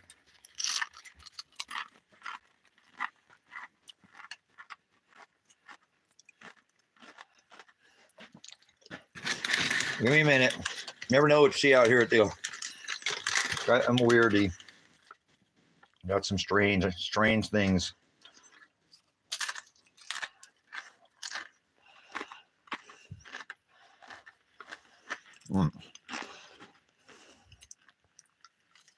One more. Hold on.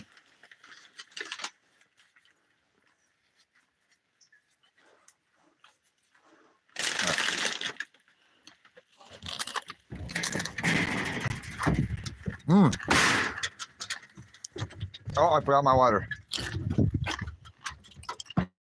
You don't want to say it.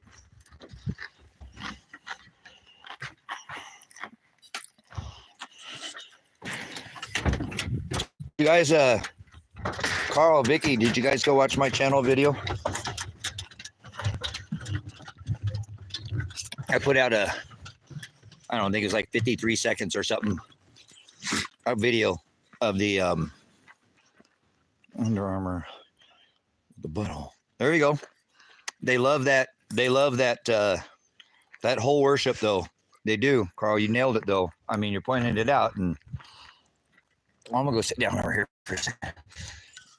Let's go sit down in the rocking chairs over here in the shade for a minute.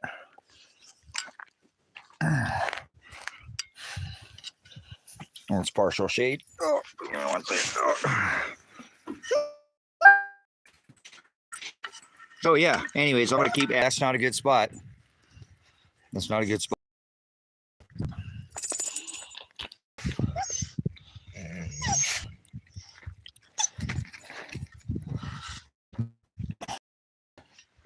Oh.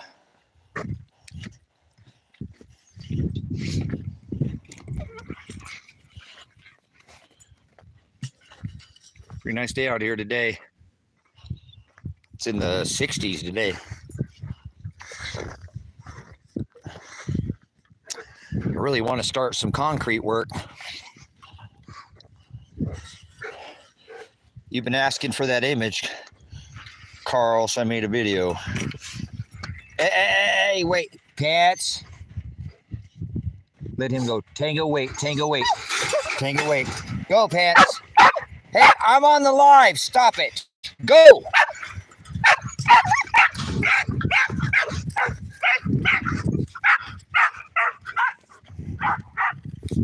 Knuckleheads. Get him, Toggy. Get him. That dog's 12 years old. He thinks he's a puppy. Oh. Mr. Tango. Good boys. Good kids. Go, go, Pats. Go, Pats. Go. Go, yatter boy.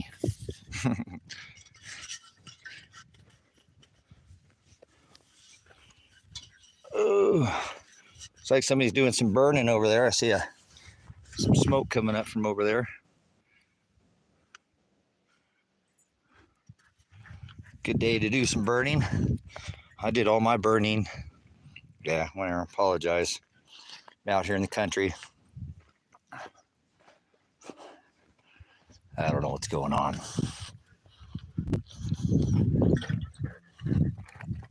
Go into the back.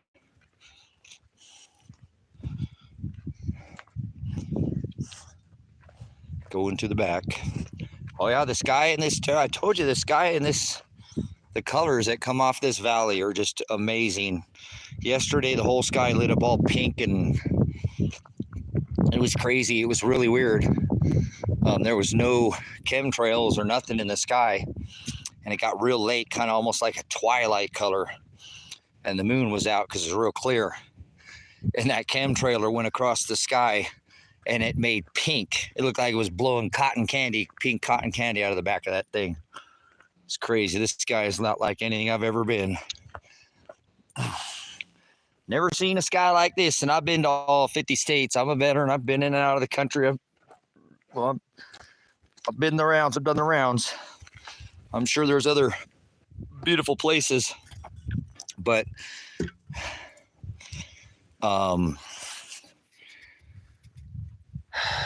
this place just made the largest dark sky sanctuary in the world, whole wide world. So I don't know what else to do to convince people that this sky is not like anything else.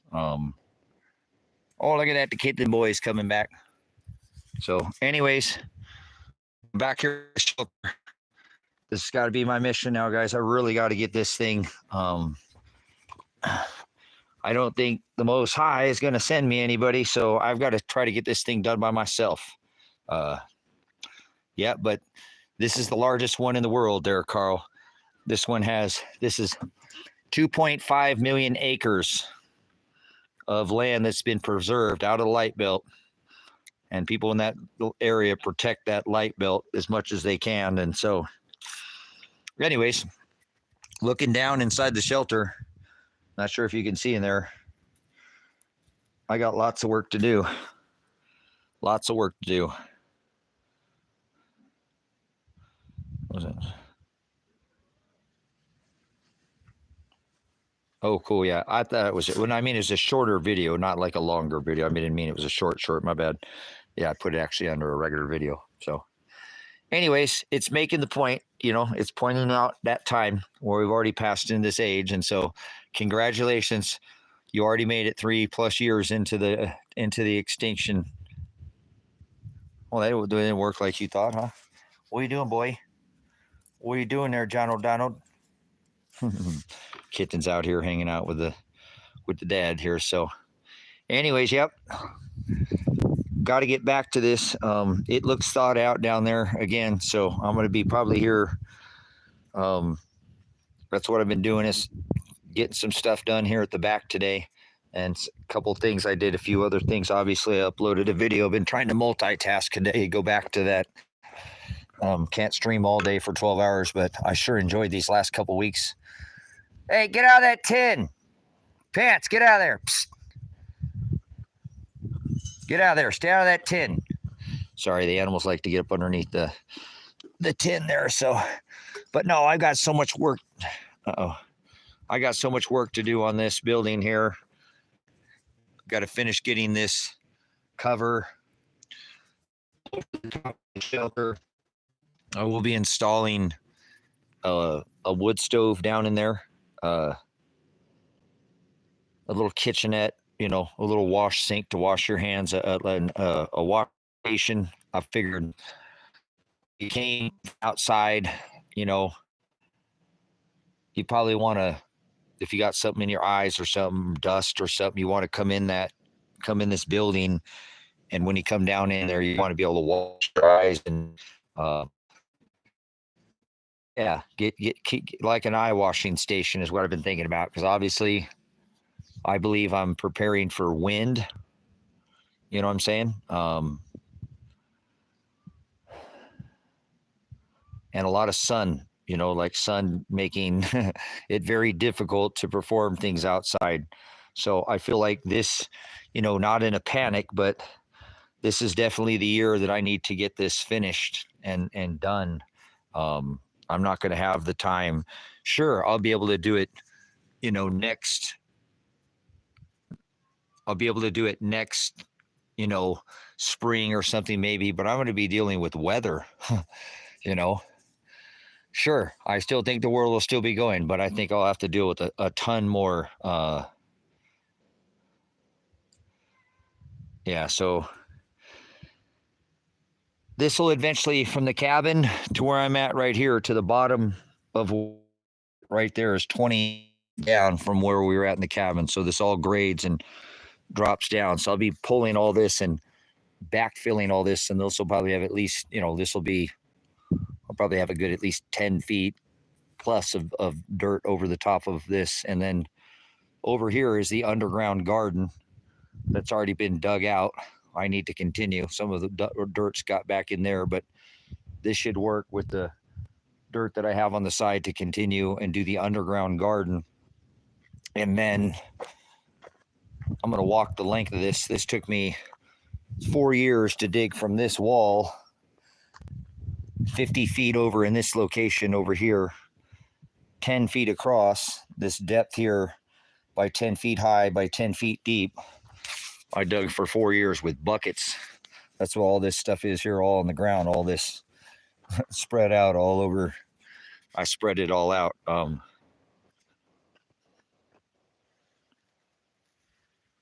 I know it's my body. My body's the worst. If I just set the phone down, I probably wouldn't have the problems. You guys notice that too?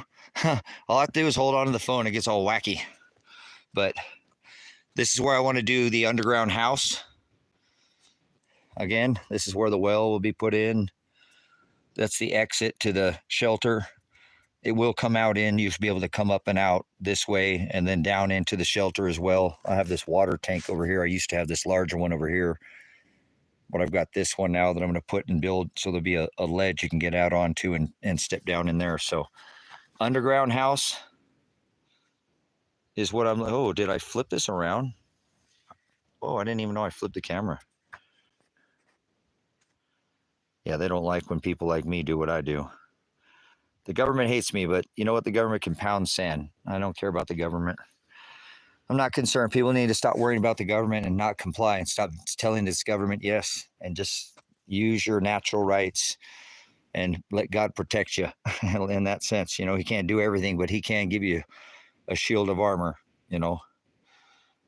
So anyways, this was done here. This was done. This is 12 feet by 10 and a half, almost 11 feet by 12 feet deep. And I had this dug out with the tractor. I didn't do this by hand. That's all that was done with a backhoe.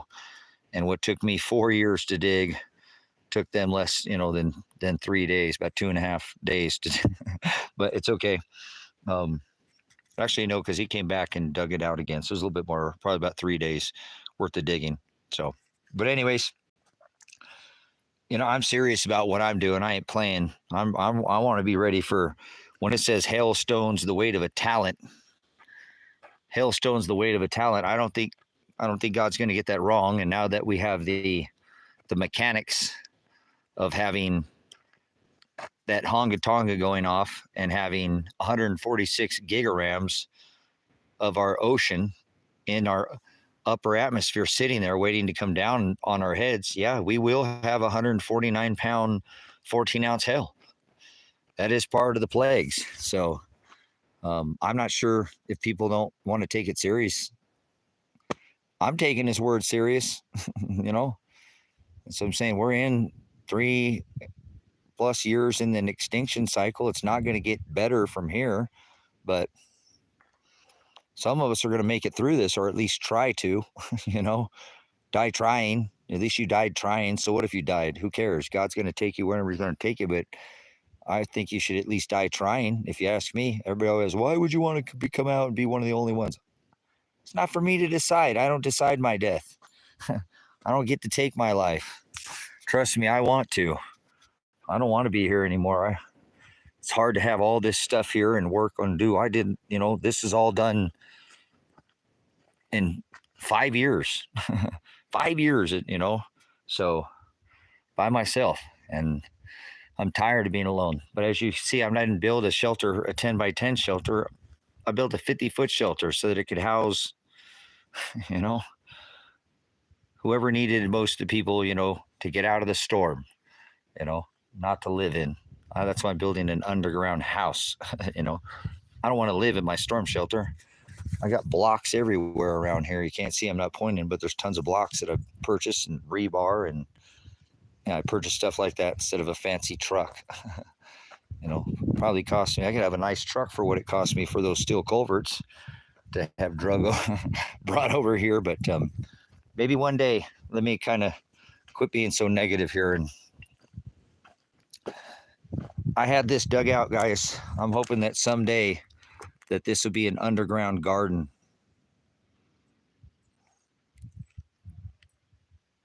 You understand here? I can't put this garden in until I have enough people to grow food in here. That's enough to grow a lot of food. I have all the poles, all the wood, all the hardened windows a cover so it can be hail. It can get large hail that won't take it out. And man, I hope someday I can do this garden with, I'm hoping he'll provide some people to come out here. I really want to do this. I did this not for me. I can grow enough food for myself in a couple containers. You know what I'm saying? I have big windows. It'll all be big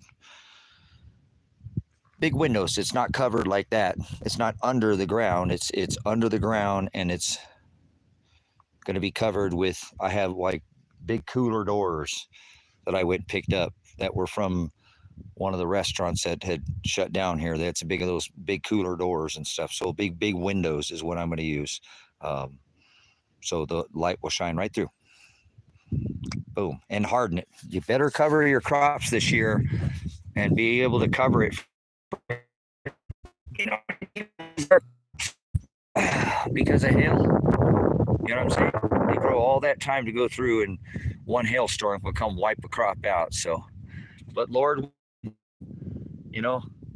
50 feet to here, 50 feet to there, 50 feet to there. That's 150 feet of an ark.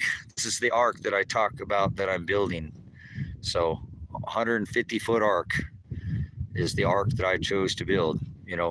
He promised last time that he wouldn't flood the earth, so I'm not worried about floating away. He said this time he's going to bring the fire. So this is my fire ark. And already saved me because the woods were on fire up here a couple years ago, back up this way, over that mountain over on that side, and we were next to evacuate in this county. And I said, no, I'm not going anywhere. Now I'm not in there, but they would have evacuated everybody in this county. And I told the fire marshal, I'm not leaving. I'm not letting somebody come in and take my stuff. I've seen Hurricane Katrina. I've seen when we have events in this country what people do. Nope, because some people will stay behind, and then they'll pick people off. The criminals don't listen to laws, remember? Oh, does that make me a criminal? No, I talked to the fire marshal, told him I'm not leaving. I went and told him, and he said that I didn't have to go anywhere. So it already saved me from fire. So it's my plasma shelter from the fire that's going to come from the sun that I keep trying to get everybody to pay attention to. So where you at, puppy dogs? Dad's going to go back up front. Come on, guys. Come on, boys. So I try to be serious. I try to be a living testament. I'm trying to live what that book says when it says hailstone's the weight of a talent. Come on, kitten. Come on, boys.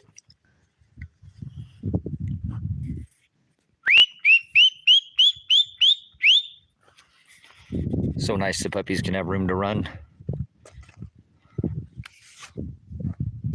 Yeah, see, that's why I'm trying to get away from that, Stephen. Now, I don't know if I can survive that, but they're doing everything. They're making everybody drink the Mountain Dew. Look at Texas. They just had some, I don't know what you called that down there. It was Code Red or what they made them drink the Mountain Dew in Texas. Don't fool yourself. That was Mountain Dew, me baby. Chili Bowl, Paradise, the Aussies, Maui Blast. I mean, how many times are they going to keep doing it? Not too many chemtrails today. A little bit towards this side, but not too many today. There's nowhere on the earth to get away from chemtrails, guys. I've looked all over the earth. I've looked through every photo, and even down in Antarctica, and it don't matter where it's at. There's always chemtrails. So came back up here to the rusty butter. This is the rusty butterfly. I'm out at a cabin bill. The bird's head fell off here, but This is the cabin that I built out of one of the rentals. I'm going to do the moonshine cabins. Got to have a source of income until that day comes. So another one of this outside is 99% done. I just need to go and finish the inside of this building. Tinker with all this stuff until it just blows away or whatever is my mindset. You know, man's got to pay his bills somehow. But this is all repurposed material on this build, like everything I do out here. Working my way back up front, all out of material like this. I got lots and lots of material out here to build. I've got 4 or 5 cabin build material to build 4 or 5 cabins. So this is the rusty butterfly, and there's it. Oh, cool! I was looking for that. How cool is that? I found the head to the owl. The owl has a. Wait a second. So yeah, this is the rusty butterfly. It gets its name from this butterfly right here. Oh, rusty butterfly. It's all repurposed material. Oh, Marvin, I don't know what's going on with my camera. Yep. One man, and everything was taken on this property 5 years ago by my own blood. But this is the front of the cabin. I did some different direction diagonal, as you can see. I like to play with design or whatever. I'm a weirdo. Yeah, no, we got sun's still up right there. You guys got to get over here. Get away from that East Coast. I don't know what you guys are doing on that East Coast, but anyways, I put some shelving on the windows. I got to go over there and see, and we'll go around the front of this too. Looks pretty similar. Well, that light is not very nice today, is it? Yeah, you got a cheap camera. So, but anyways, most people don't believe me when I tell them, unless I show them, that hiding underneath this building is it's a travel trailer. See that? People won't believe me unless I left the tow hitch on this thing. But I took a travel trailer and converted it into this building that you see behind me here. So I recommend people take and repurpose things like this, and this is the dream, man. This is how you need to live. Build your own house, repurpose, renew, reuse. So I'm going to turn this into a cabin. Oh, here's my dear. Hi, Pee-Pee. Hi, girl. Hi, Sweet Pea. Did you come back here with the dad? Oh, my little girl. Oh, hold on. My little girl. There was my girl. So, but anyways, this is the rusty.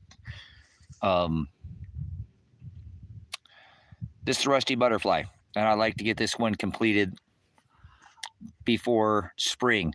Yeah, lots of people who reuse pallets. I don't use pallets. In that sense, the front porch of this was built off of. I rebuilt that's a pallet. There's a pallet. I built the front deck out of a pallet. You know what I'm saying? So I'll redo the front. I'll do the inside of this building as well. I'll disappear all this trailer inside, and you won't, because I've already ripping the walls down inside there and put all this old material. So it'll just disappear. You won't know that this was ever a little travel trailer. I did some silly paint work and stuff on the doors, but I really love this patina tin here too. So cute. I just love the rust color of it. It's got its own. So the wood on the back with this flat, old barn siding, rough material, and I even added in some shelving into the walls so you can set plants and stuff. Like I said, I'm a weirdo. I do weird things. But okay, hold on. I had to look in here. How did that get out there?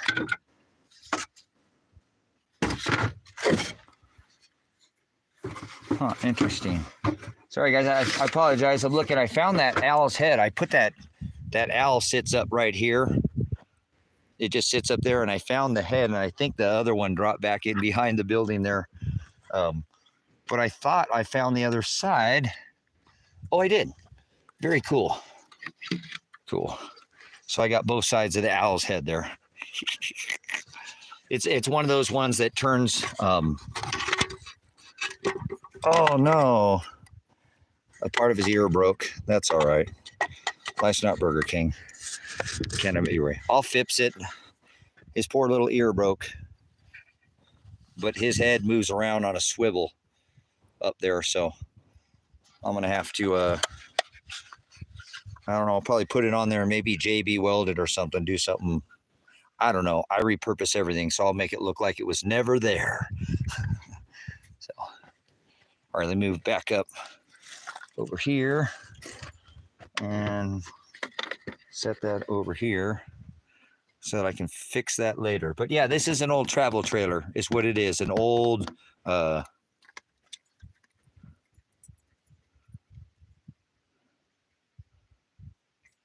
yeah, I kind of will. I do see things in my head and then I try to make it look like what I like on here. Like on here, I really wanted to transition this from that other side where it goes this way. As you see here, the transition to bring this back over so it runs this way. And then you see I brought it back up the other way.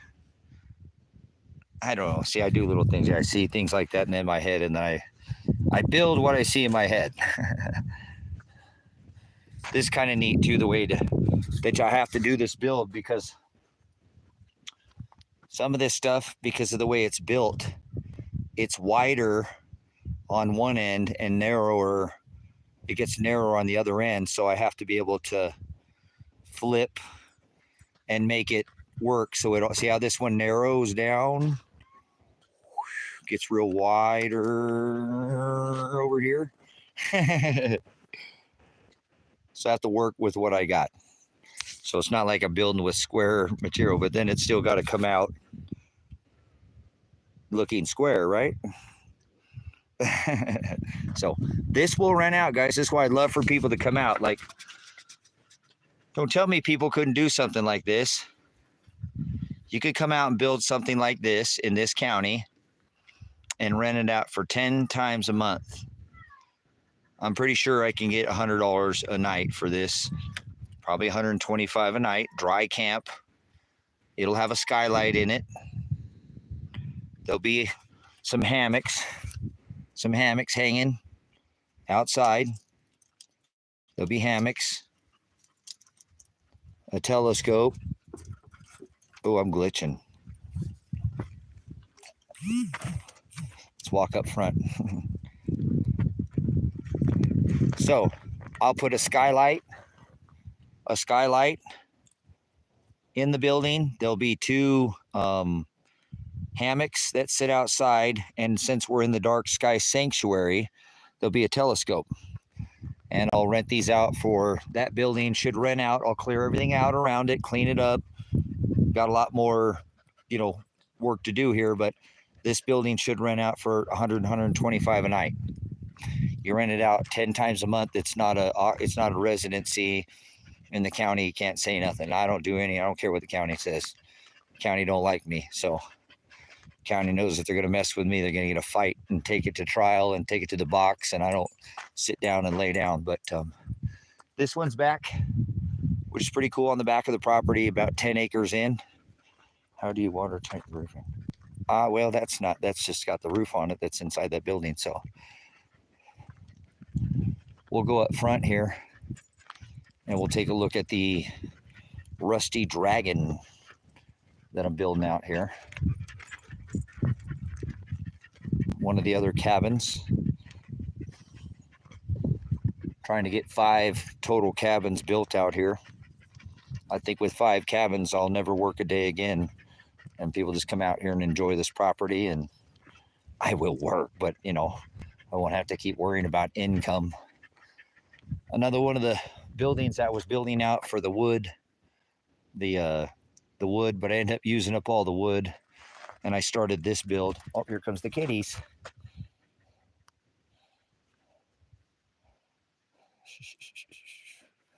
So that's gonna end up being oh yeah, I'll take it all to the box. Take it all the way up to the day of trial. So 98% of cases, guys, take a plea bargain in this country. 98% of people plea and take a plea deal. 2% actually take it to the box, and about 1.5% actually go to trial. So they get scared of people who take it to the box. Here's the doggone saloon over here. Oh, hold on. This route here, the rusty cowboy. Man, this is that sun is something else today. But I got to finish putting this windmill on the front of this building. I have all the blades right here for it, laying on the ground, but they're quite heavy. That piece probably weighs. Oh, hold on. How did I do that? That blade probably weighs 75, 85 pounds, maybe a little heavier with the. They were pretty tough to get up there. I had it up there at one point, but it wasn't exactly a perfect circle, and so I took it back down. But this is the, let's see, look at the doggone saloon back here where the puppies stay, and this is the rusty cowboy. You can see it has the windmill. Yep, that's how I make my money, Stephen. And since I did my water overlay video, I haven't sold anything in 3 months. I should have never put out the water overlay video. Nope, send it. I would never have no regrets. And I've been putting it out on this channel too. It's actually uploaded as the second video back on this channel. You go see which video I'm talking about. So got me thrown down off the TikTok platform. They've shadow banned me over there. No more live stream, no more channel movement to the channel. It's still up, but just like any other channel, they can lock my channels. I have channels from 10 years ago that I have on this platform that are still up. Should have been taken down, but for some reason they let some of my message get out, but not everything. That's the way the old devil works here, I guess. So it's his playground. What are you doing, John O'Donnell? John O'Donnell. Oh, handsome boy. Handsome boy.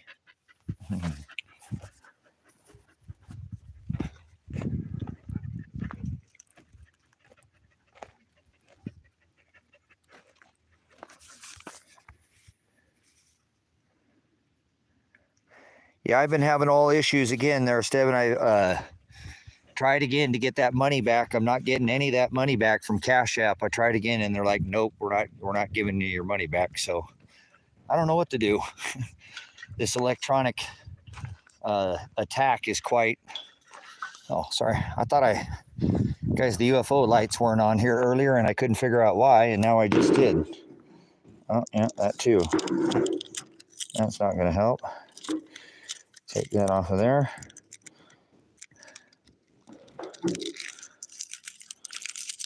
Okay, but anyways, out here at the UFO.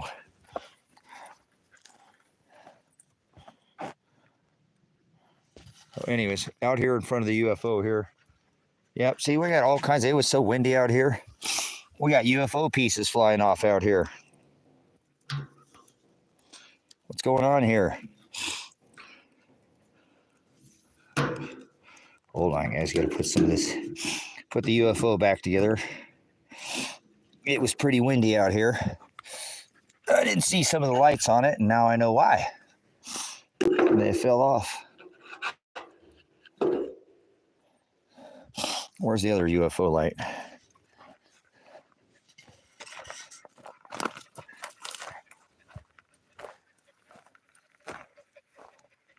Oh, okay, yep. We're out by the UFO.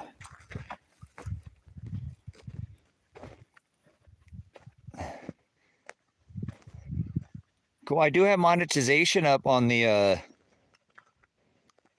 yeah, this is one of my little artsy fartsy projects. I do just some of the strangest things. So this used to be sitting 45 feet up in the air, and then it crash landed on the property over there on the 5 acres on the highway because I couldn't get my guide wires broke on it. It twisted. One of the bolts came out from underneath that's actually 3 separate discs married all together sitting on the bottom, and it sat up on that pole. And what it did is it sat like this, at an angle, but then the bolt came out and it came like this, and then it twisted and caught in the wind and started doing like that. Even with my guide wires, it snapped and came down. Get over here, Tago. So yeah, I like to put it in the air. I have another pole for it, but I think I'm going to keep it here on the property. I'll take you over there and show you the pole that I got for it. If I had some help over here, I'd probably put it back up. I don't know what my deal is with sticking things on poles. I have this habit of putting things on poles. I don't know why, but for some reason, I just seem to have this habit of putting stuff on poles. It's like a pagan. I'm trying not to be pagan.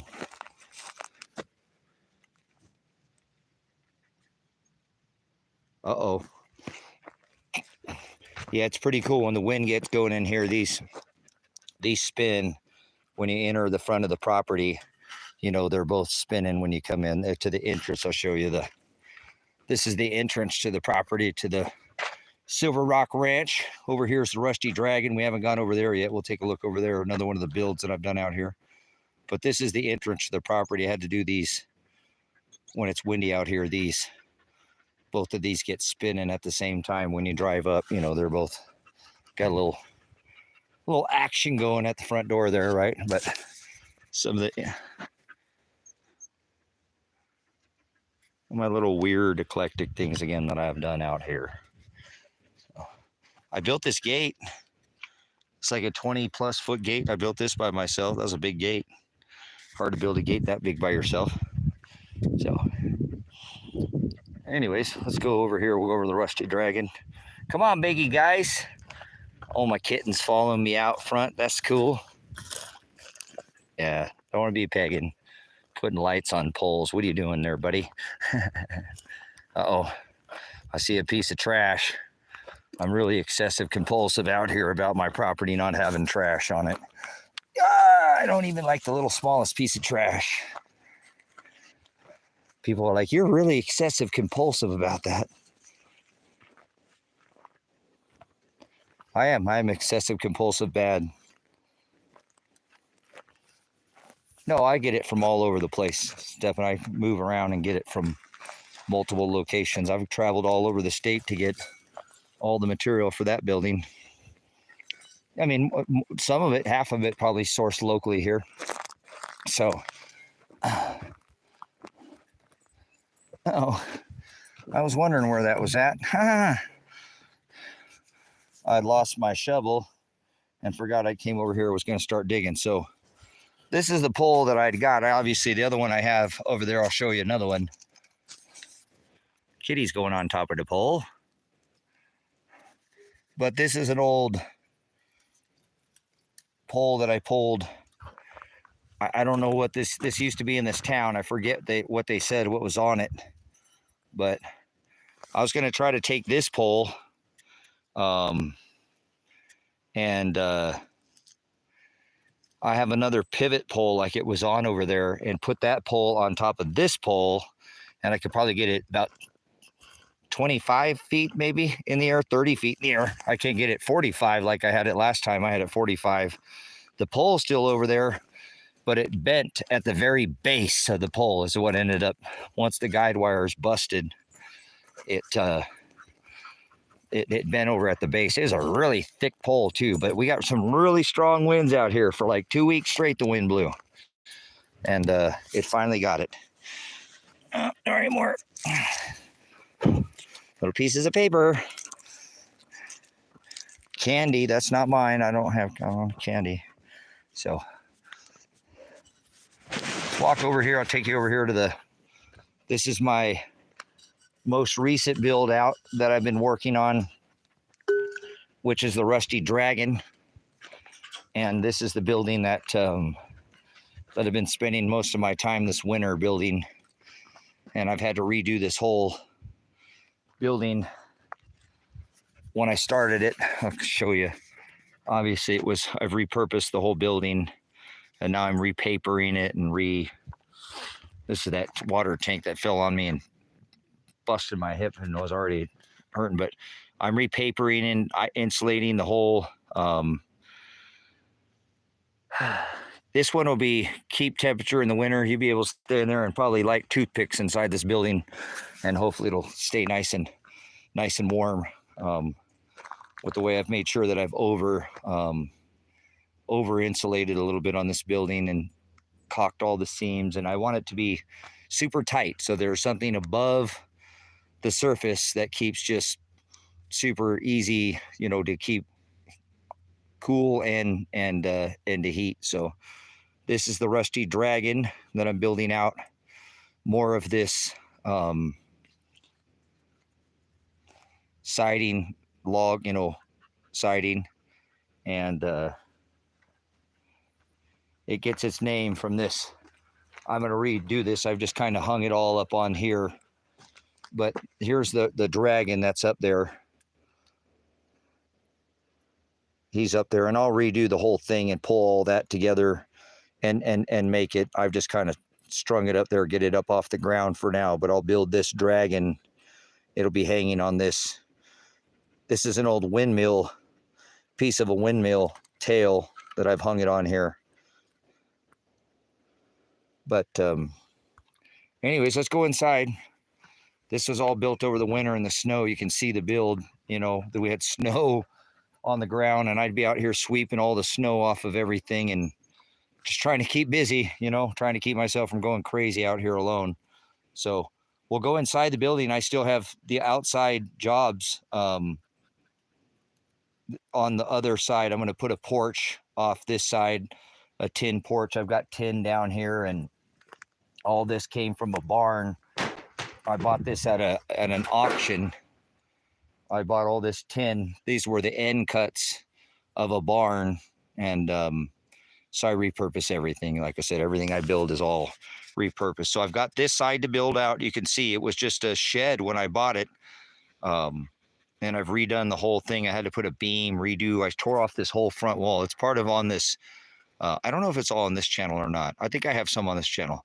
But you see me taking the front wall apart and rebuilding the whole front and the back. I basically had to rebuild the whole building. I bought it during the COVID, and during this, the price of material went up super high. Remember, it was like, $100 or some stupid price for a sheet of plywood. It got really expensive. So I bought this building, moved it over here, and it basically rebuilt the whole building. I've got it up off the ground now. I'll be insulating the floor. I still haven't done that. All the insulation's underneath there, but yeah, let's go take a look inside. I'll show you what I've done inside here. Just kind of have a this kind of shoot from the hip kind of deal. But the entrance, the front door, I'm letting it get more seasoned. At one point in time, this whole door had this on both sides. All this was on both sides, and I'm letting it come off of there because this backside is all completely, and I like it too, because when I got it, it was completely clear. This glass was completely clear. You could see through this. And now it's getting a bunch of rusty mold, and because I let it sit outside, so it's getting its own natural whatever it's going to do, so that because the sun will shine through this in the morning on this building, because this door is going to go on that front entrance. But I'm seasoning my door here, letting all that finish come off of it. So again, the whole backside looks just like that, though. I don't know if you can see that, but I've got all the finish naturally came off of that. And so yeah, the door's got some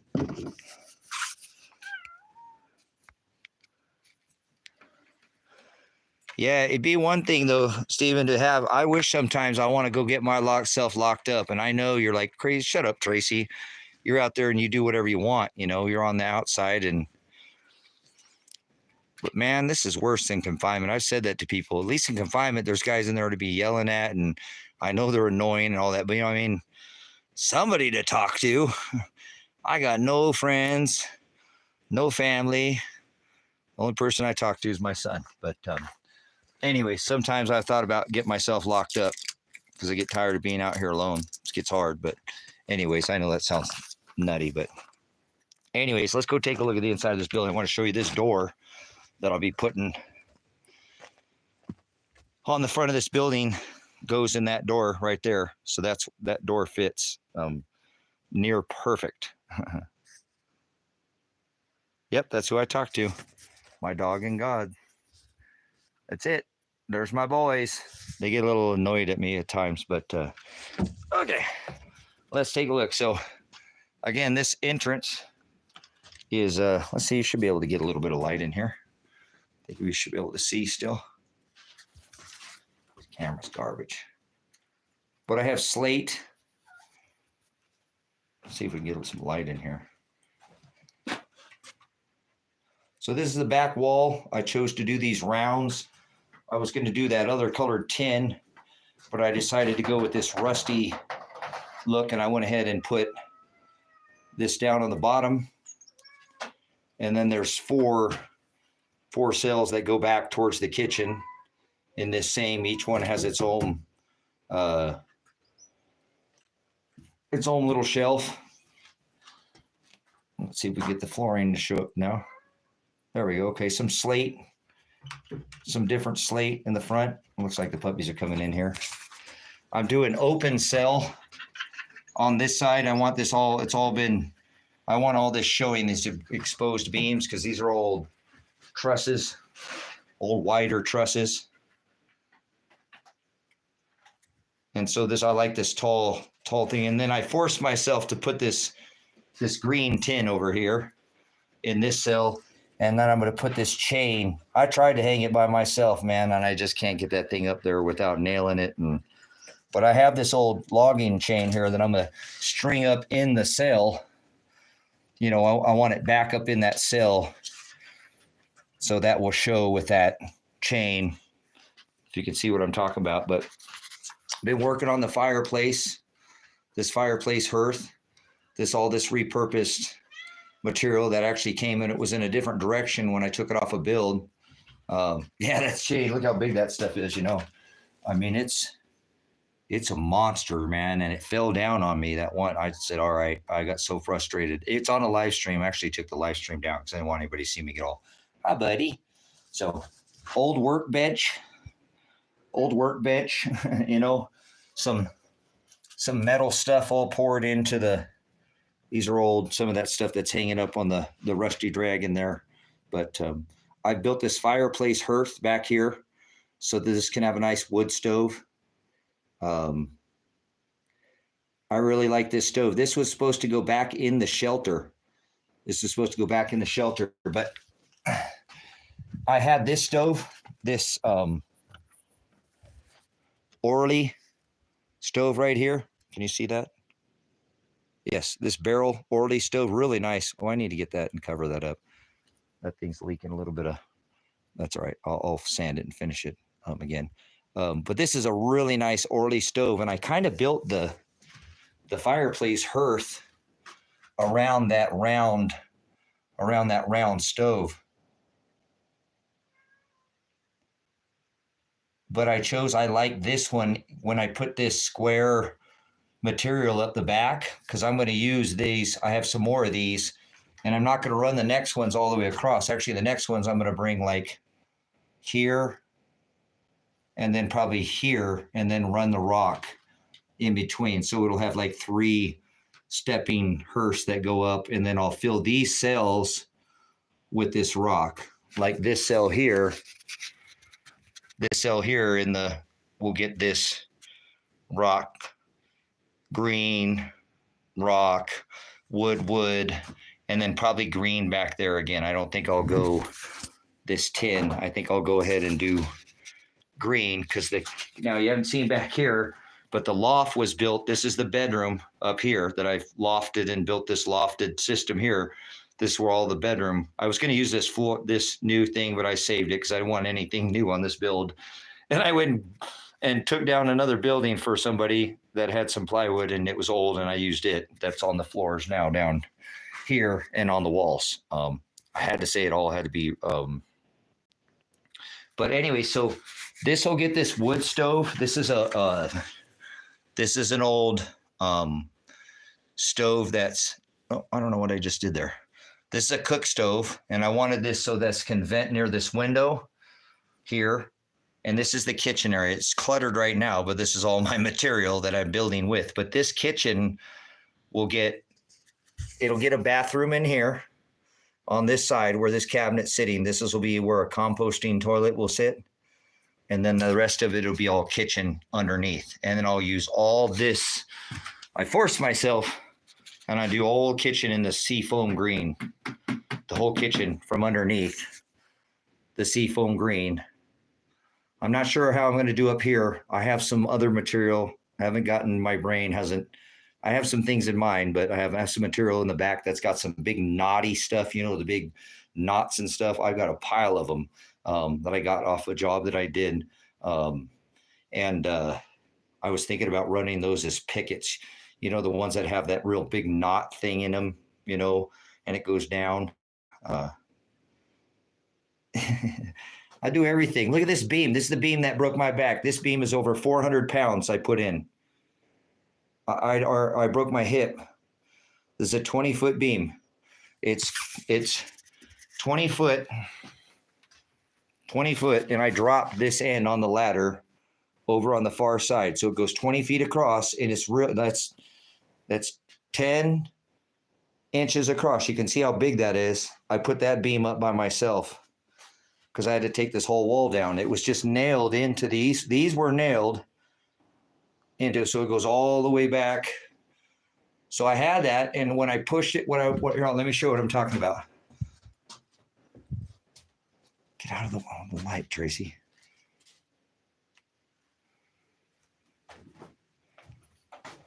Okay. So you see this lip, like this beam here. Here's another beam that I put up. This is another beam that's up there. See that? That's another beam I put up there. Big beam.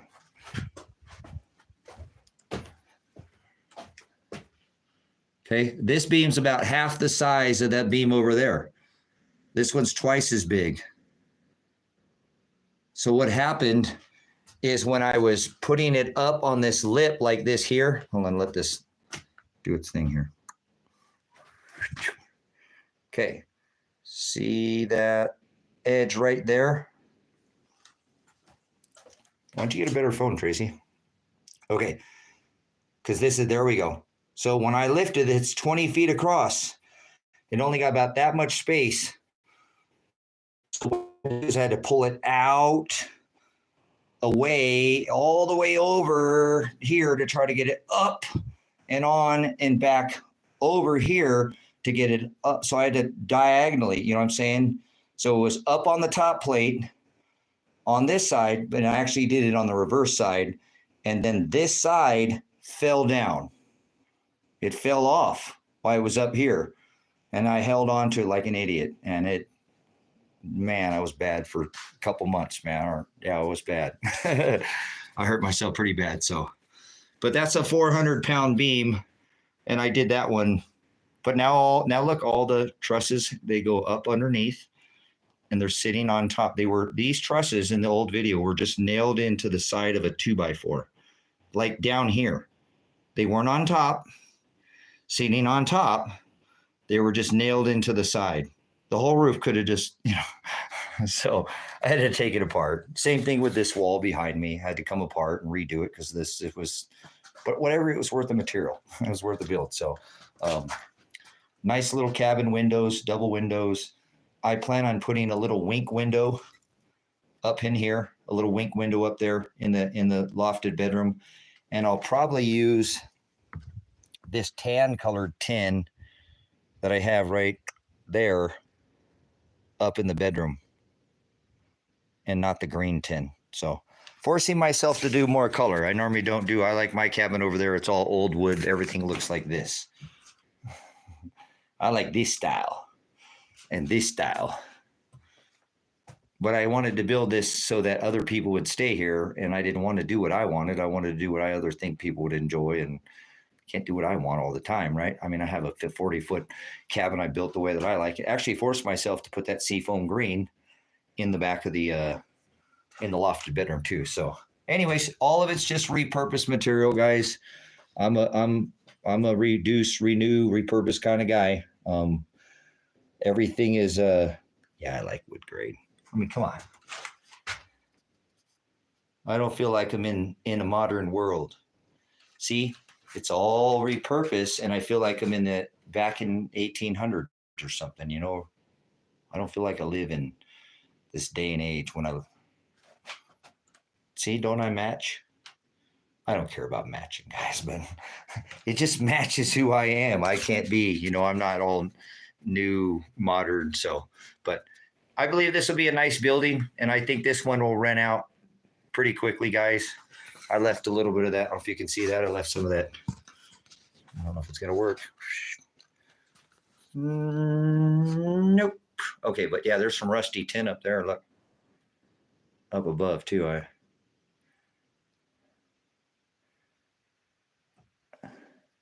But nice tall lofted ceilings. This will be a loft. I have the if you see back there, there's a big, huge metal ladder. I mean, it's big, and it's got rebar like this big for the rungs. You know, it's a little bent and it's going to be perfect. But I'm going to use to be able to get up inside of that loft up there. So this is how I'm going to make my income out here, because I can't sell anything anymore on the internet. All my shadow banning and choosing not to participate in this, you know, system and exposing what they're doing. They definitely got pretty pissed at me. So here's the entrance to the front here. Some slate different kinds of slate that I pulled out and did kind of a mosaic a little bit in the middle there just to fill in the gaps there. But I have to come back and do a little rework on some of it. But all in all, it's turning out the way that I was hoping, you know. And I think that people will come out here and enjoy staying out here, staying the night out here, and it'll be a fun experience for them. I'm going to make people pay with silver when they come out here and rent one of these overnight cabin rentals. They're going to have to pay in silver. Now I'll take a deposit.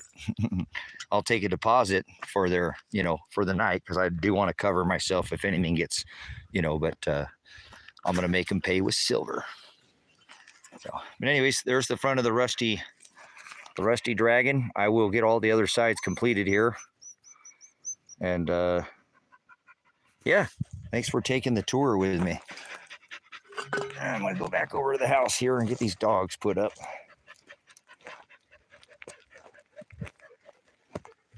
So lots of room out here. I'm hoping that sooner or later that the Most High will send me. I have another 53-foot tractor trailer. Probably can't see it over there. That's got all the material to build two massive cabins. Either a double 26-foot side-by-side cabins, or a 53-foot cabin. I think a 53-foot cabin's way too big. And so I'll probably split the cabin, because I plan on turning that into the library eventually too. I want to turn that for the ministry out here, and I'm going to donate all this land to the church.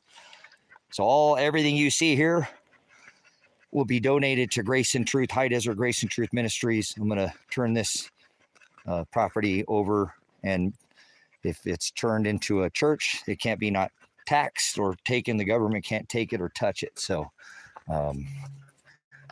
there's some more of my silly little art there or whatever. I got some. These are some of the residents here at the. What do? We turn the thing around? Oh yeah, we did. But yeah, some more of the animals out here.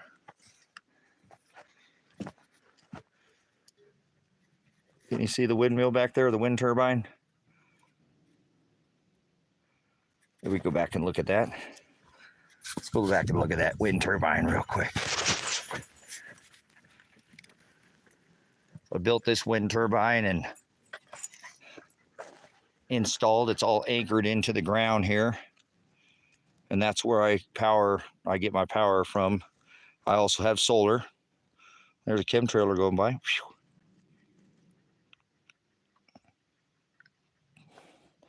But that's 30, I think it was 25, 30 feet, I think 30 or 31 feet up there to the top of that where the wind turbine sits. And yeah, I built that. This is nice because I can get up there, and if the dogs are out there somewhere on the property, I can get up here and see all the, it's not a drone, but it's my my wind turbine. But eventually, I don't know if you've ever seen, have you ever seen those cities where they have that false front that looks like a Western town? I will eventually on this building too. This one will get that popped up front on it, you know, like I had on the other one up in the back. I need to work with this front system. I'm doing some more work on it. It'll get that saloon look. Oh, like this. Like this here. This right here. That pop up. I'll do that with it. But I'm not seeing if you've ever seen that false front look.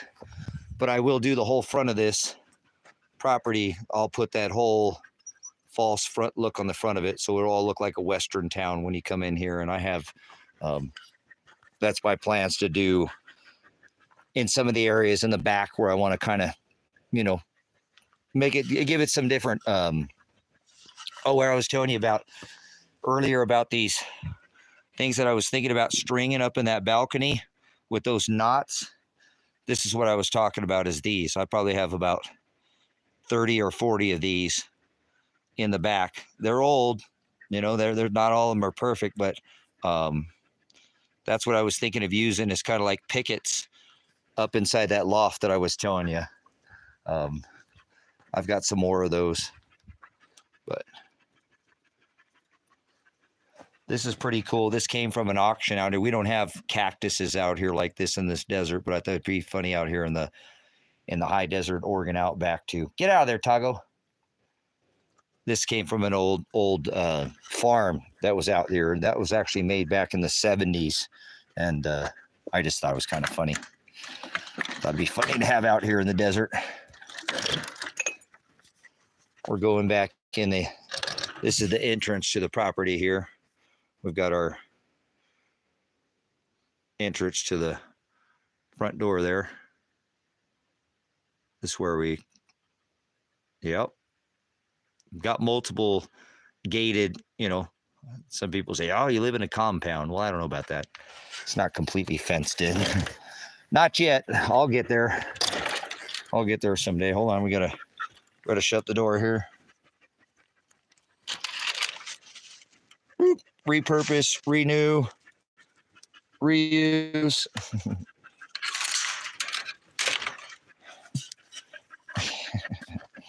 Silly.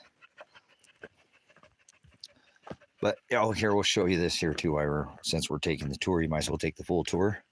This is the rusty dragon or cowboy behind here. And then this is the puppy's house. The puppies have 3 houses inside of this house. And this is what we call the doggone saloon out here. This is where a house in there. How come that's not? I don't know if you can see it, but that's the doggone saloon. And this is for the dogs. And this is their house. They don't really stay in there very often. They do sometimes when it's hot or something, they'll go in there. A place out of the shade. But I'll put that top on it like that, like the one in the back. And I built this one out for the puppies. He's even got some swinging doors on it, so they can get in there. And no, they go underneath, but it's got swinging doors and everything. It can't be a saloon without swinging doors, right? And then it's got the dog chain, the wooden hand-carved dog chain, all right? Can't be the dog. Who let the dogs out, right? Some more of the rust. Some people like new stuff. I like old rusty things that are rusty. There's an old forging spoon for forging metal.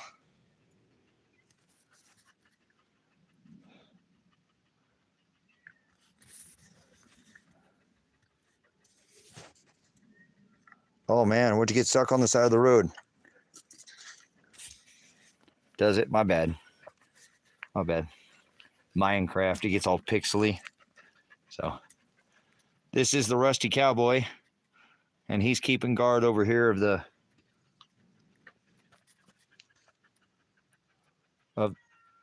Oh, have you been inside the house the whole time? We have the same matching hat, as you can tell. This is my partner here that keeps guard over the house when I'm not here. Sorry, the poor kitty's been inside the whole time, huh? Well, that's what you've been inside the whole time?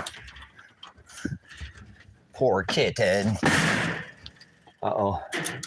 Let that fly out. Watch it. Watch it. Cool. Starter wouldn't start. Bought a ton of parts I didn't need. Wasting money. Ended up starting the car. Uh-oh. Darn it. Which one was that? Your Civic? Your car, huh? Not your lady's cars. Wouldn't do that. Oh, man, my back today is feeling it. Oh. Well, I'm glad you made it home, man. I hate being in a pinch like that, especially on the side of the road with them road pirates come and harass the living hell out of you, try to extort you, take all your money, take your car from you, do all that nonsense. Glad you were able to not get extorted. Cool. Right. Working on it. Oh, man. Well, it's been a nice day out here weather-wise, guys. Been a nice day. Like I said, been tinkering around, getting things done, little here, little there. Been trying to clean up, doing some more. The wind blew out here for a couple weeks, seemed like off and on. So get some things situated out here. Tomorrow I'll probably go up into town and get some tacos. Taco Tuesday, right? It's Taco Tuesday. I'm in the high desert in Silver Lake, Oregon. Out here in the high desert Oregon outback. Yeah, I need to make something to eat. I made a gyro for breakfast. A lamb gyro. So they're pretty good. I get them up at the store and hop them up a little bit, spruce them up, get some onions, put some cheese. I didn't have any tomatoes, but oh man, I think I'm gonna have to go to town tomorrow and get some tacos. It's Taco Tuesday tomorrow, right? Taco Tuesday, so might run up into the valley of the pagans, the pagan valley. Yeah, it's got a similar. This is a high desert Oregon back. I'm only off the wood line right here. The woods are all right up there. 15, 20 minutes, we can be chopping wood, getting firewood for the property. 30 minutes, we might be into some pine. So, lots of juniper at the lower levels out here. What did I do to myself? Working, I always scratch myself. Didn't know how I did that, but yeah, I don't know what I'm going to make for dinner tonight.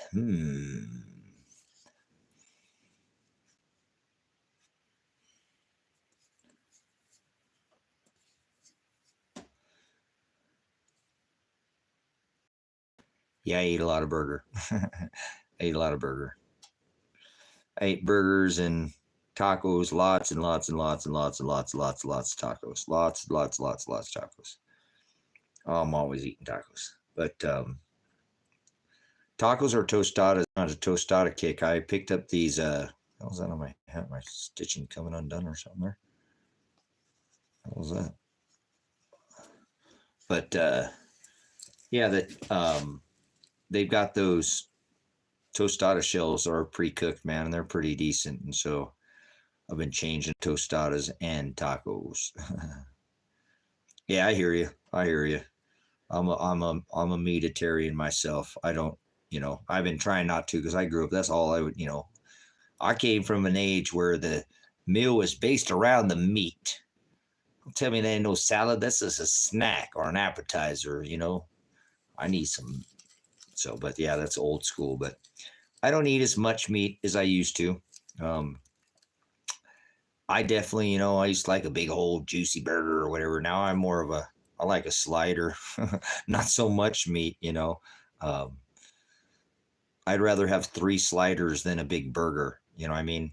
I guess I don't know if that makes sense, but and I've been on this kick where I've been doing I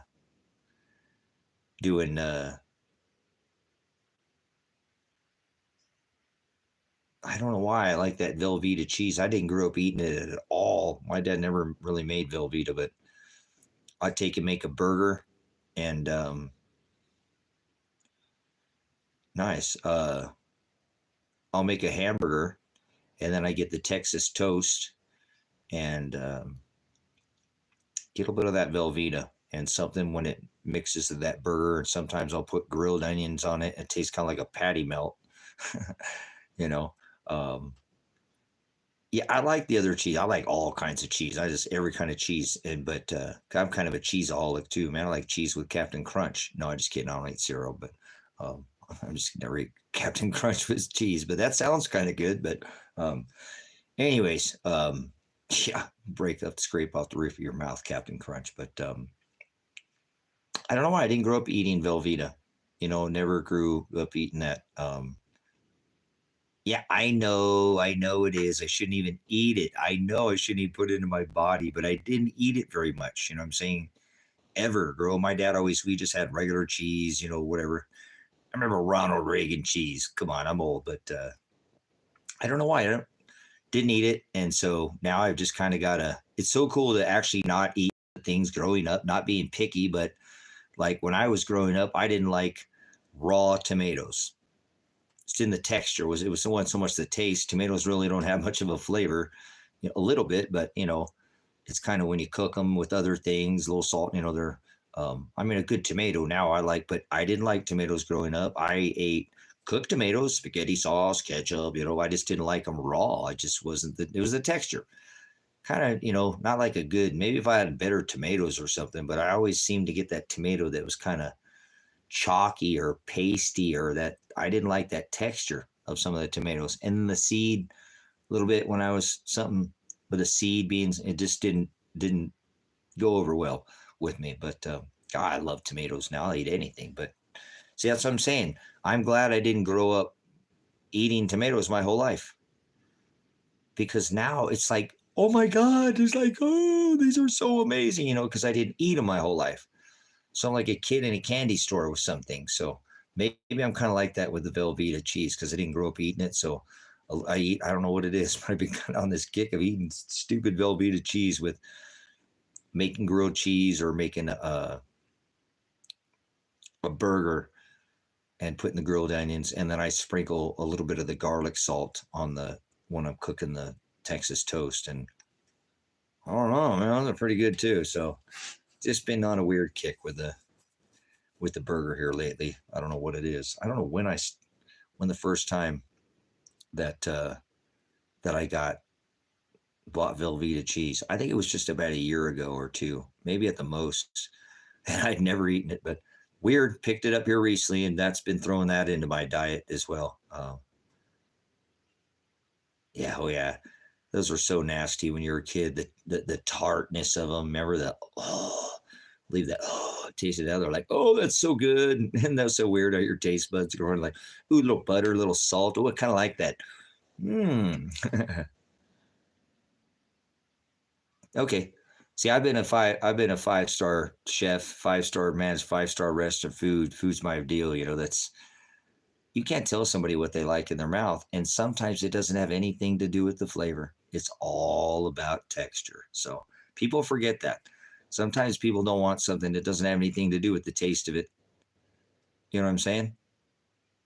Yeah, there you go. That's good. Little, give them a little tote. Give them, yeah, nice. They get a little, actually, a little buttery. You know, maybe even throw a little bit of lemon at it or something, and burn it with some lemon on it, a little bit, or just a little bit in the pan. Sear it with some lemon on it, or lemon butter. Ooh, that'd be fire. A little garlic salt.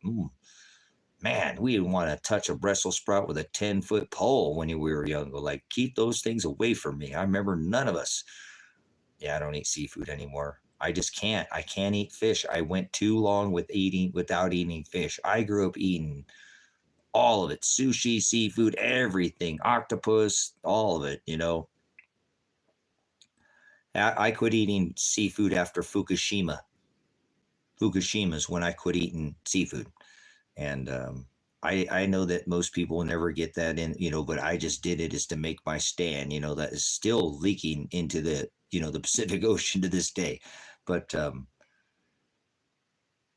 I can eat tuna fish in a can.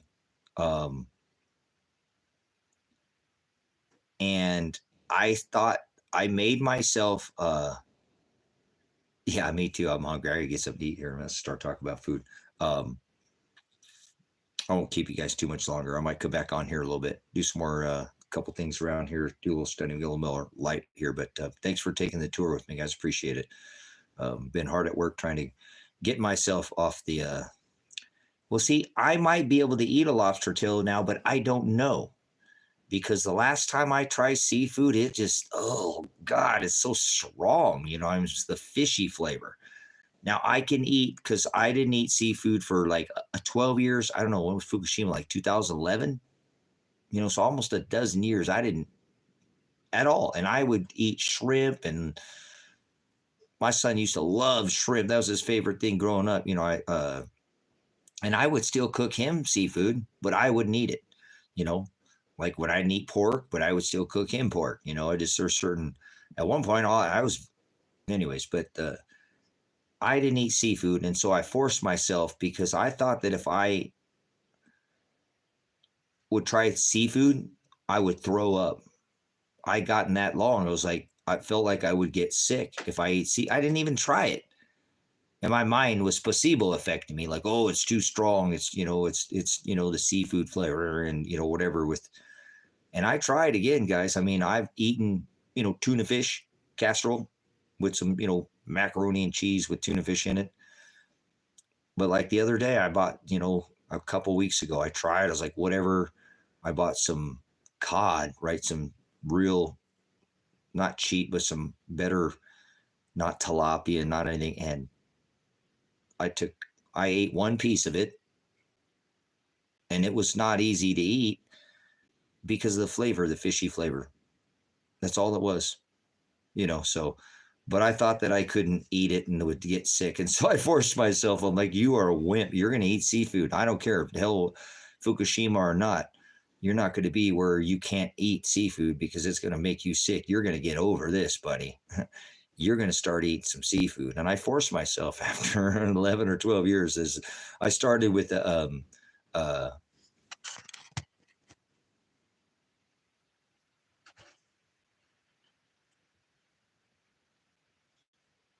nice, Eric. But but I don't think I would eat seafood anymore. Honestly, I don't think I'd eat. I don't think I'd eat seafood anymore. I could eat tuna fish in a can, but I don't think I'll ever eat seafood again. It's not. It is. It's too strong. That fishy flavor is just not for me anymore. I don't know what it is. And I used to love it. And I'm saying, you guys, I used to eat everything, all, never had no issue. That's not fish. It's not that strong. But when you hadn't eaten it in a dozen years, man, it's strong. You know, like I don't drink soda. I remember one time I drank a soda and I hadn't drinking soda in 7, 8 years. And when that soda hit my mouth, it blew out like, have you ever been expecting to drink, well, no, that would have that same fishy flavor to it because I thought about crawfish because, man, I love crawfish etouffee. Oh, man, you go to Joe's Crab Shack and get that etouffee. Maybe I could eat a crawfish etouffee. Maybe I could eat crawfish. if it was like spicy like that, but I don't know, man. That's not the same kind of fishy, is it? That is like, because it has some kind of, obviously it's crawfish, right? It says but that's a different than like a tuna or a cod or yeah, well, I forced myself, you know what I'm saying? I forced myself, Stephen. I was like, hey, I don't care. I mean, I literally thought about seafood and I was like, like, oh my God, I was like, dude, no way. I even talked to my son about it. I talked to Elijah, my son that was on here, about it and told him, man, I think I'm gonna get sick if I eat seafood. I need to force myself. I got to eat some seafood, man. I can't, you can't not eat something. What if that's all I could eat, man? You know what I'm saying? And I was forced in a situation, whatever. What if? I always play the what if, and that's all I could eat. And every time I got sick, I wouldn't be able to retain food and nutrients. And so I said, oh, no, you ain't doing that, buddy. You're going to eat some seafood, whether you like it or not. So, like I said, crawfish is, you want something that's really good. I mean, that's just stupendous in flavor, and everybody's flavor is different, right? You might like certain, but if you ever go to Joe's Crab Shack, if you know where Joe's Crab Shack is at, if you're near one, and try their crawfish etouffee, it is hands down one of the best. It is super. I think I'd eat crawfish. I'm kind of leaning thinking that I might be able to pull myself. I bet you if I eat crawfish, I could get myself to eat fish again.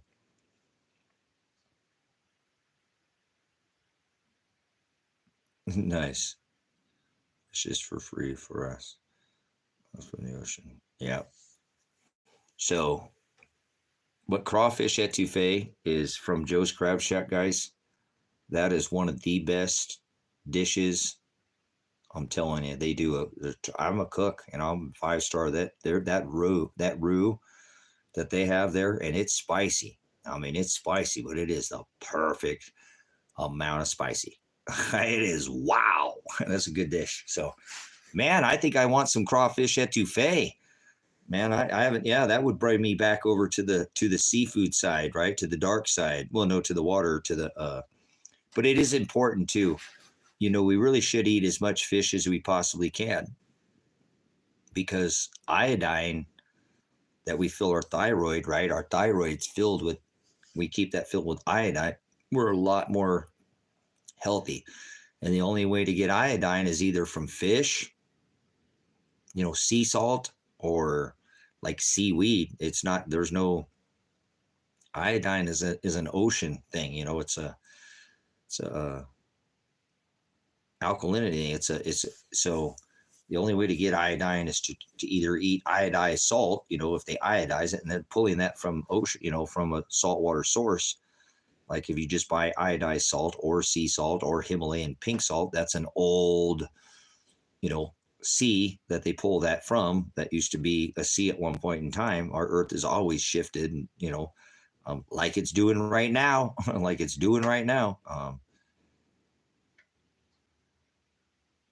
I learned when I went to the US.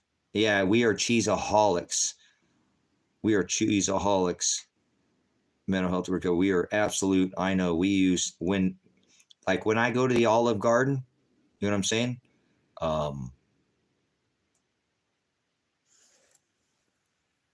I'm like this. Tell me when to stop. I'm like, my son's like, hey, you should go get another one of those blocks. He's not going to tell you to stop. I don't think you have enough in that one. That one looks like, you better go get a whole block, because he's not going to tell you to stop.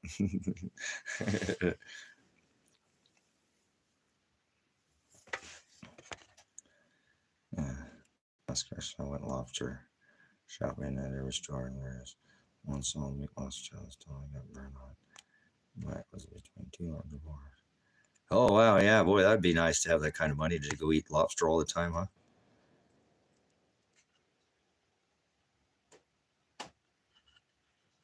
Yeah. Yeah, salt is a natural detoxifier, guys. Our body craves salt for a reason. Now, too much salt is not a good thing, but I'm telling you, there's a reason why your body wants that salt. Salt was a currency at one time. Remember they fought wars over salt. Wars over salt. You know what I mean? But your body naturally, you ever think of it? You have a sweet tooth. Obviously, that's not good. You shouldn't have that kind of. We kind of create that sweet tooth with the way we do things, but naturally, your body craves salt. It craves salt because your body wants to detoxify itself. So it's always going to want that something salty. It does that naturally. So too much salt is not a good thing. But salt is yeah. And I like salt. I like cheese too because it's kind of salty. Like some kinds of cheese are super salty, right? Like cotija cheese, even though it's light, it's got a little bit of that salty, Parmesan is way salt. Yeah. So maybe that's why some of us love, uh, yeah, I make sure I use Himalayan pink salt, and I'm always making, I don't all over salt things, but I like things a little bit salty. I'm a cook, so I can make things without the salt in it to flavor, because I know that I can't serve a dish that's salty like I like it, because people will say, oh, I don't even make it that. I don't like things that salty, but I do like a little bit of a salt, garlic. A little bit of garlic and salt goes a long way on a dish, right? So, but yeah, I'm a cheeseaholic, obviously. That's something that I wish I wouldn't eat as much of.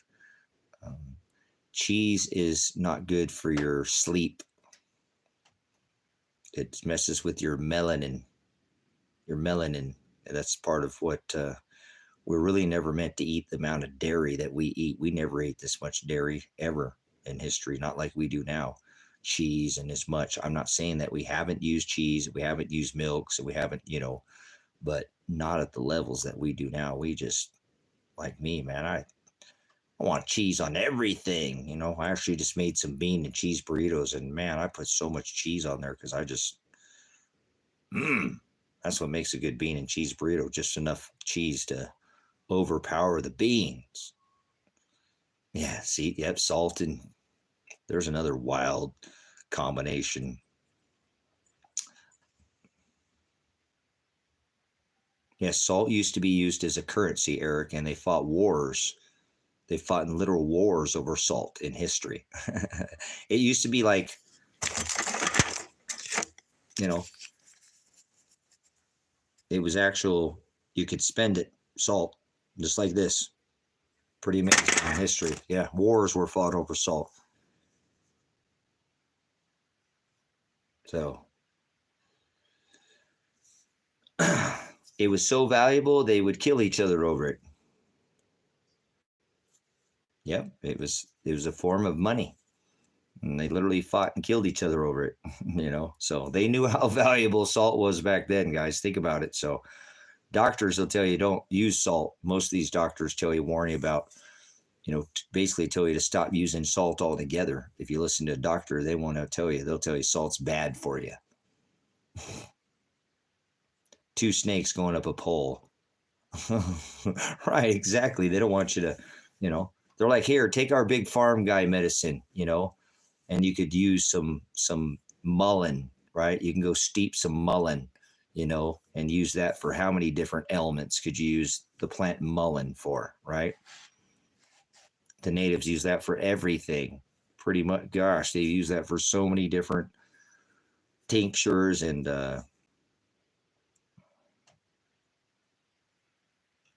yeah, me too, Steven. I don't drink alcohol to do that, but because I think I eat so much cheese. Thanks for getting me back on that. You guys, cheese messes with your melanin. Cheese messes with your melanin. Remember, you take melatonin, right? If you want to go into a deep REM, you'll take a melatonin. So dairy messes with your sleep. So that's probably why you don't get much sleep, Steven, because me, that's it. I sleep 2 or 3 hours a day and I'm good. I might break it up in a couple hours here, wake up for an hour, sleep another couple hours, and then it's too much laying down for me. But you probably eat a lot of cheese. So magnesium, cool. There we go. Yep, a lack of magnesium. Thank you, Vicky.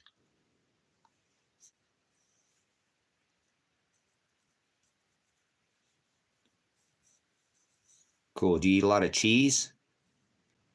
Do you eat a lot of cheese, queso? Because I'm sure most people don't know that cheese messes with our melanin.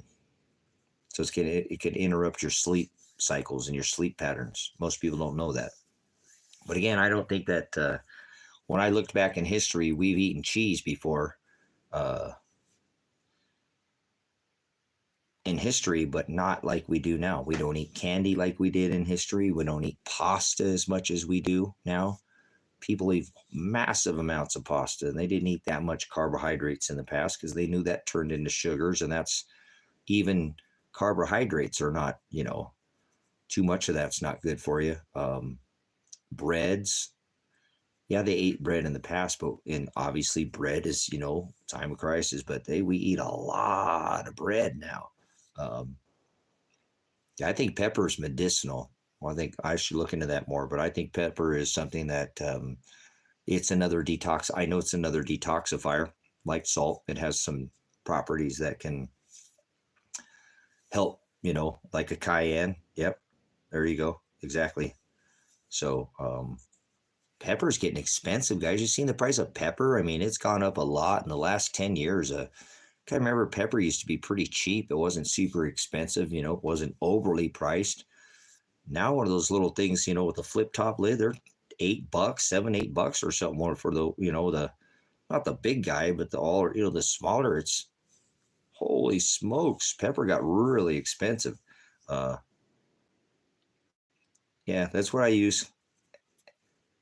I use cannabis, and sometimes I'll drink a cup of coffee if I want to go to sleep. Yep, there you go. You're on the sugar. That's what you got too much. Tea has more caffeine in it than coffee in most cases.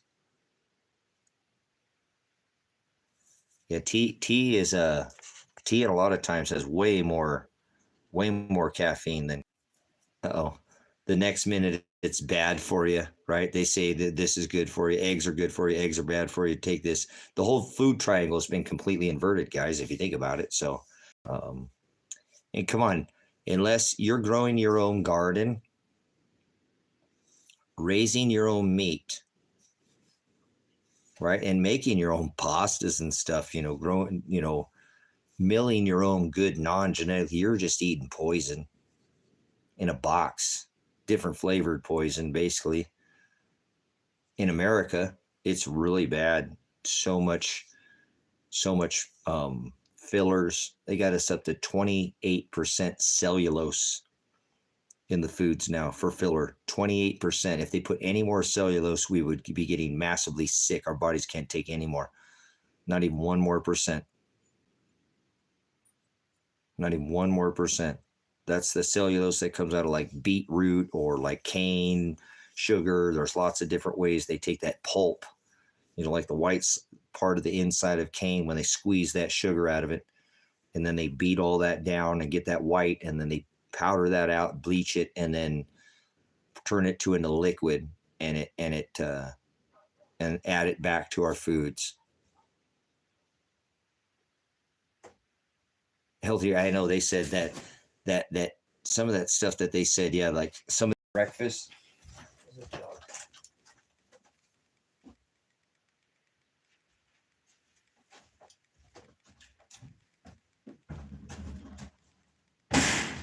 guys outside the cave? Boys.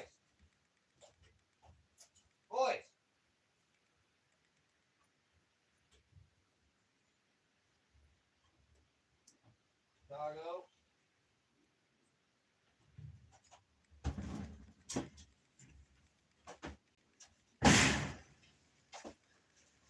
Hey guys, I left this back gate open back here. The dogs were back there. I heard them barking at something. I got to get this go shut this gate back there. I mean, the dogs ain't gonna go anywhere, but I'm gonna shut this up and finish up. I'll be back. I think I probably just made every one of us hungry in the room. If you weren't hungry, then you're hungry now.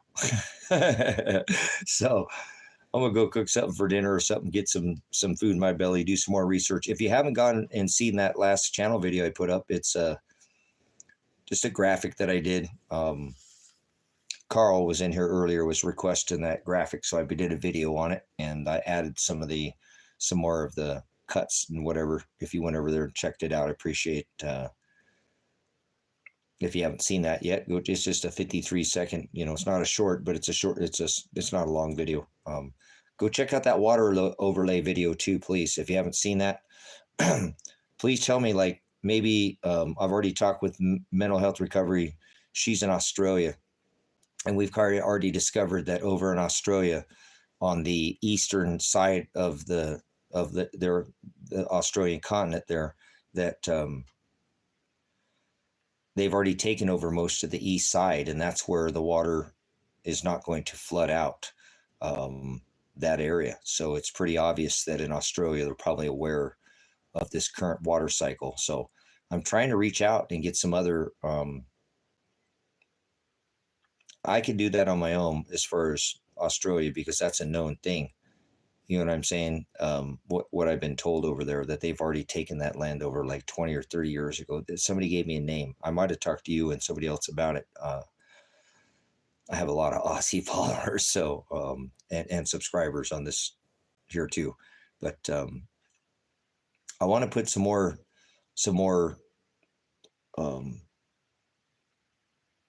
fire in that fuel, or some more fuel in that fire, if I can, and really upset these principalities, power, spiritual wickedness, rulers of the darkness of this world. If I can start showing multiple locations around the earth that have this same overlay map that I'm showing you, and if multiple governments now are taking over these areas and producing some kind of map like I showed you, obviously I think I can now do that with Australia and America, with what was already taken over there. And so if I can get 2 or 3 or 4 more of these, I'm going to probably start to make a pretty good overlay here that this vent is a lot closer, guys, than we think. If it's all the government's lockstep doing this, then obviously this is something would happen probably could happen at any time. Again, I said that there's been 5 low latitude aurora events in 2023, the year I told you to look up. It would be the year of everything you see in the sky. And so we shattered the record. We shattered the low latitude aurora record. There's only ever been 2 in a 12-year cycle, just a couple times ever in recorded history. And we had 5 last year. 5 last year. 5 last year. And we didn't even have any high proton level, G6, G7 geomagnetic storm type events to cause that push down that low latitude. It caught it by surprise a couple times last year. I knew it was going to happen, but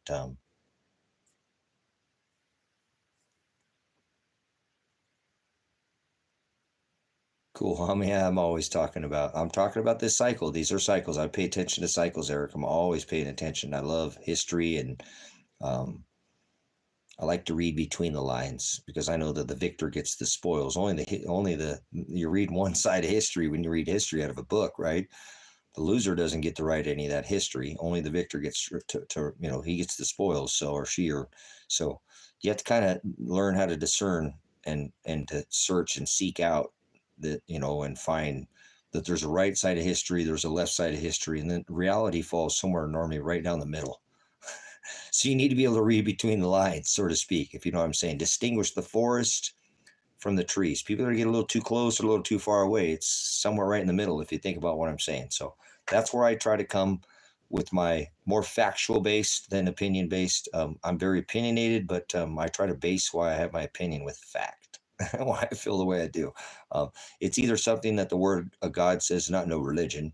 I don't do no religion. I'll actually expose religion in here. I try to do a thorough job of exposing that these churches are not what people say. So, but anyways, thank you for the compliment, Eric. People come here, and I've always got something, I'm sure, interesting to say, but I've really been pushed here real recently to we reap what we sow. We reap what you sow, right? You reap what you sow. And I think a lot of us are going to do well. I'm really starting to get this positive vibe. I know I talk about all these negative things that seem like that to most people, but remember, some of us are been sowing good seeds and we're trying to put it on good fertile ground. You know what I'm saying? We're trying to put it on good fertile ground, not that rocky soil. And so we've been at it for some time. And just I mean, come on, it's like silver. It's a long hold. If you don't, this is a long hold. We're holding on to it and knowing that what we're doing, we feel secure, like it's the right thing to do. And someday that we will get what we sow good seeds, we will get it back. So the reason why I'm saying this is we're going into this almost fourth year of this extinction event, and we've already made it this far. See, we didn't all die. You know what I'm saying? Nice. So we didn't all die, and most people don't even know that we've already entered into the 6th extinction event. So, but it will take out a majority of the population. It will. So what? That's just the way it goes. That's life. That's God. He's Father, nature and Father time. So he's the one who controls the weather, and a lot of people are going to dissipate because the weather is going to have a trickle effect on the food supply, droughts, grow zones that are already going offline, low latitude, more and more that this temperature is going to keep coming down lower and lower and lower into this aurora is part of this cycle. It's all part of this cycle. This is the grand solar minima and the grand solar maximums. We're going into a solar minimum. We're already entered into it, but it can progressively get colder and colder. You don't think so? Yeah, it's a long hold. Remember, it's a long hold. You didn't buy it, hopefully, to ever sell it back for you. You don't buy this. You probably know you don't buy this with this and get it back for this. If you have to, it's liquid. Oops, darn it. Something happened, came up. Man, I might not get my premium back, or I'll be close or whatever. But, hey, look at the rate of inflation. I'm doing good. Everything at the store, that same box of macaroni, it's, the same box of pasta, it's all going. This might not get you, but it's retains this is wealth. You have enough of this, you're wealthy. Right? So I also want to make a mention too, pretty amazing, guys, that I love cycles. I love precious metals. I can't ever afford gold or anything, but I watch it. I watch all the cycles. Gold. This is silver. Gold is a leading indicator of chaos. Gold and silver are the safe haven asset, guys. Every time things get haywire, whatever, wonky, fiat, everybody rushes back to what they always has been: money. There's been 4,000 of these invented by the Chinese. Were the first ones to invent it in the 12th century. There's been 4,000 paper currencies, and they have all gone to, you can wipe your butt with them. Gold and silver have never gone to zero in the last 7,000 years. So you don't buy it to get rich. You buy it to retain the wealth that you have. And as if things inflate, like, well, now they're printing more money. Well, that's obviously at one time when this manipulation ends, you add dollars and cents, but this is wealth. Gold and silver are wealth. Obviously, the most undervalued. Gold is sitting at an all-time high. Silver is sitting at half of its pandemic. These silver eagles got up to $50. These got up to $50. Remember? What the hell's all over that? The premium got over $20, $25 over spot. This one I bought. This is the last piece of silver I bought. It's been since 2020 since I bought silver. So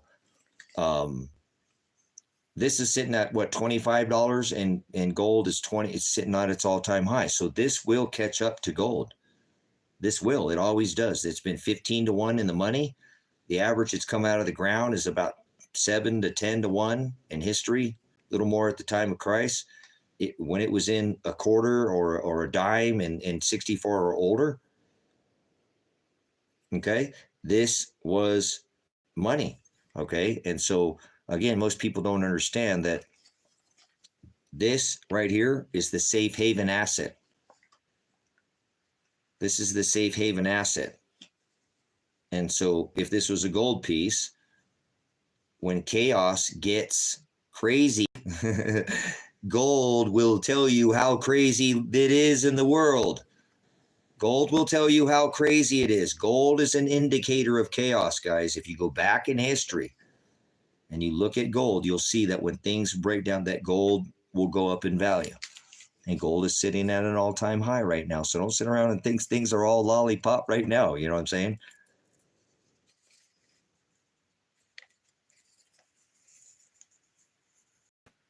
Yeah, so it will catch up, guys. It will come on. We get JP Trace, Bank of America spoofing the market. I've been trying to get people to buy silver and gold, guys, just to have it, just to retain their wealth for 20, 30 years. I've been in this game. I've been a silver bug for a long time. Long time. I've taken this piece of silver right here, guys. This silver coin. See how worn out it is? It don't even have this, a 2020 piece of silver. I've taken this silver coin. Don't think that people know what money is. Listen to me, brothers, sisters. I've taken this coin and put this coin more than one time in the hands of a multi-millionaire. This coin, particular coin, I have a pocket piece. I always carry a piece of silver with me. Whatever. I'm always talking about silver. I've taken this piece and set this coin into the hand of a millionaire, and they looked at that like it was $1 million in their hand, and they asked me, where do you buy these at? Where'd you get that at? Multi-millionaires. I'm talking about people who have multi-millions of dollars of land and businesses and equipment, very wealthy people. I have put this piece of silver, this exact piece of silver, in the hand of multi-millionaires, and they looked at me and didn't even understand the value of it. So just don't think that somebody has millions of dollars, that they have money. They may have assets, but they don't ensure they can turn some. But by the time they probably figure it out, I'm not a silver pusher. Silver will do whatever we've had a peak silver was 2016. There's been more demand for silver, either industrial side or investment side, than that is made every year. The market cap of the silver market, whole market, is $900 billion. It's tiny. It's tiny. It's tiny. It's tiny. It's tiny. You've got more money going right now into the central banks. Have been buying more gold than ever in the history of the central banks. After the Basel III agreement, where they made, remember, the only tier one asset on the planet was a treasury, the US dollar, or the bond. The only tier one asset on the entire planet. After the Basel III agreement, that made gold a tier one asset, and then we see the central bank started buying it up at record rates. In 2023, the central banks bought more gold than they have in the history of the central banks. All you have to do is get outside of the United States right now into other countries, and they're buying gold. They're telling their citizens, China is telling their citizens to buy gold. Unlike Americans that stomp each other over tennis shoes, Black Friday, beat the crap out of each other out of game systems and cheap Chinese crap, the Chinese over there are very methodically, peacefully lining the stores like freaking waves over there, brothers and sisters. It's happening already. The swing of metals is already moving. Shanghai Gold Exchange, not the London Bullion Metals Exchange, but the LBMA, but the Shanghai Gold Exchange was paying like $100 over 100, got almost to 150 per ounce more for gold. And so you're not going to take it to the London Bullion Metal Exchange or change it here in the U.S. You're going to get it and put it. If you had money, you had wealth, you're going to put that in a briefcase. You're going to charter a flight, and you're going to fly over to the Shanghai Gold Exchange, and you're going to sell that over there. That's taking all this metal from the West, brothers and sisters, and moving it over to the East. It's called, Andy Sheckman calls this logarithmic decay. He's the owner and a broker for Miles Franklin, who sells for the U.S. Mint. Okay, and you don't have to do any kind of blogs. He constantly blogs, and if you know who Andy Sheckman is, I'm taking that term from him, but he calls it a logarithmic decay. It's kind of like what's going on with these BRICS nations. All these nations slowly moving away from the dollar, moving away from this paper, petrodollar, slowly exchanging instead of, in our SWIFT system, creating their SIPs, their Central International Payment System, the IMF creating their, their UMU, their Universal Monetary Unit. All this is happening, right? The Uni coin, with the unicorn, this is all moving away from the dollar. All these BRICS nations, Brazil, Russia, India, China, South Africa, 35 of the 11 nations that joined, the 35 that have now have put in their applications, the other 99 now that are trying to get the 200 meetings before the election. This is happening, and each one of these nations that join are now not paying with the US dollar. The Shanghai, the Belt Road, the Silk Road, the old Silk Road, the trade route through China, rebuilding all this infrastructure, the largest infrastructure, it'd be larger than CERN. 40+% of the world's population, peacefully too, not dropping bombs. You notice, I'm not advocating to these other countries, but you notice we go bomb the snot out of people, their infrastructure. We don't even use our engineers to rebuild their countries anymore, instill central banks, inflate their currency, and extort their resources. Why China's going out and using this paper currency, because they've done this before. They're very aware of how this works, and they're going using this paper and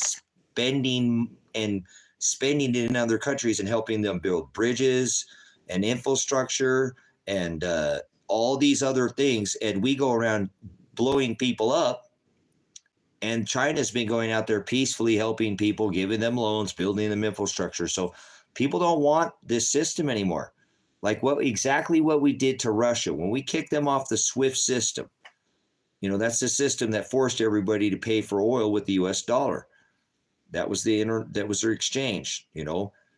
That should have been the signal to you that this system's done. Put a fork in it. It's done. How did that make other countries look? We sanctioned all their remember all the stuff that they sanctioned, all their stuff, freezed all their assets, took all their, told them that sanctioned. The other countries like, well, if we don't agree with the US, they're going to do the same thing to us. So they've been slowly, peacefully moving away from the US dollar. You got more than 40% of the world's population building this, Silk Road, rebranding this Belt Road Initiative, and not $1, not one single dollar is being spent on it. So they're not dropping bombs. They're doing this in a completely different fashion. And I'm telling you, one day you're going to wake up in America and this country is going to be obsolete. This US dollar will be obsolete. And once that happens, we have been forcing. This has nothing to do with Biden, Stephen. This has nothing to do with Biden. He's just a puppet. Trump's pulling his strings. Trump pulls Biden's strings. Trump is doing it, not Biden. And I'm telling you, there's somebody pulling Trump strings. So don't put presidents' names. They're just puppets. You can, but they're just puppets.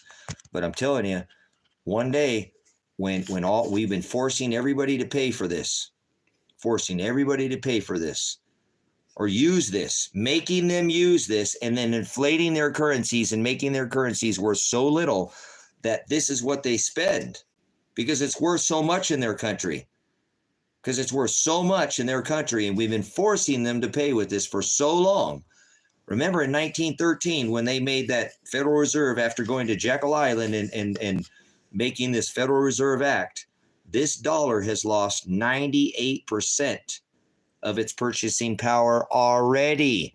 What it would buy you in 1913 compared to what is used 2 cents on the dollar right now. You guys, 2 cents on the dollar. That's where we're at right now. Now, think about what we've done.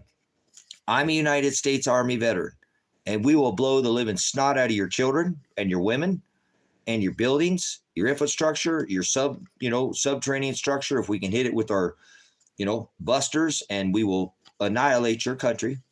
We will come in and we will instill a central bank, and we will inflate the living snot out of your currency and extort all your resources in your country and force you to pay for this dollar. And then that's just the way it is. And that's the way it's been going for 50 years. We've been doing this, taxing people with our SWIFT system every time that somebody paid since 1973 for oil, it was repriced in the US dollar. So there's trillions and trillions and trillions and trillions and safes full of this stuff, guys. We give this to people on pallets, normally $100 bills too, guys. That won't be this dollar. It will be hundreds. We print more hundreds than anything else. More than 20s, more than ones, more than 5. We print more $100 bills. Okay, they're printing $1 trillion every 100 days right now, guys. Did you hear what I just said? $1 trillion every 100 days. Every time they do that, obviously, if they do the exchange on that. So once, yeah, they're getting ready for this, Eric. I've been talking about it. Follow me on this channel. You'll see what it is that I'm doing. I have a shelter away from Mr. Musk. I've been building a shelter from Trump. Get away from these clowns. They're going to use their star shield to. Anyways, as soon as all these dollars come back like a hen that always comes home to roost, brothers and sisters, listen to me. When all these dollars, and people are already flooding away from this, remember, this used to be the only tier 1 asset. Now they made gold. We see the central banks. We see China and Taiwan and India. They're buying grams of gold right now, guys, in India. They're buying grams. They're like a bean. They're like this little gram, like silver shot or gold shot. They're buying little grams of it, whatever they can buy. I told you, in China, they're flooding all their dealers, or just literally like waves, peacefully, not kicking the crap out of each other, fighting over each other over like at the Target or the Walmart. They're peacefully doing this around the world right now. Everybody outside the U.S. is doing this. David Devine was just over in Japan, okay?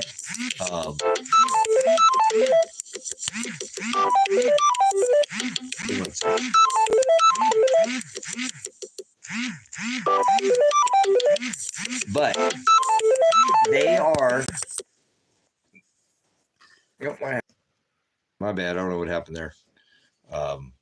But anyways, they are buying gold, whatever they can get right now, whatever they can get their hands on, guys.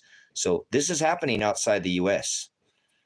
and gold is at an all-time high. Well, Bitcoin is a thing. There's more money in the Bitcoin space right now than there was at the last halving. I think it was something like 25 or 30,000.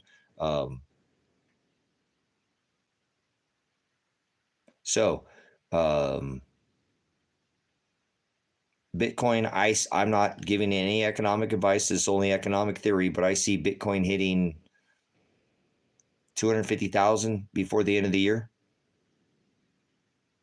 It could easily do that because at the last time it halved and it did what it did, and then it pulled back and then it shot back up. It was half the price, and look what it went to. It hit, well, now it's at all-time highs, but I believe this time before the halving, what it does, and there's too much money moving into the space. All the big money's moving into the ETFs, and they're going to long hold it for like 4 years, 5 years, and they'll make about a 20% return on it.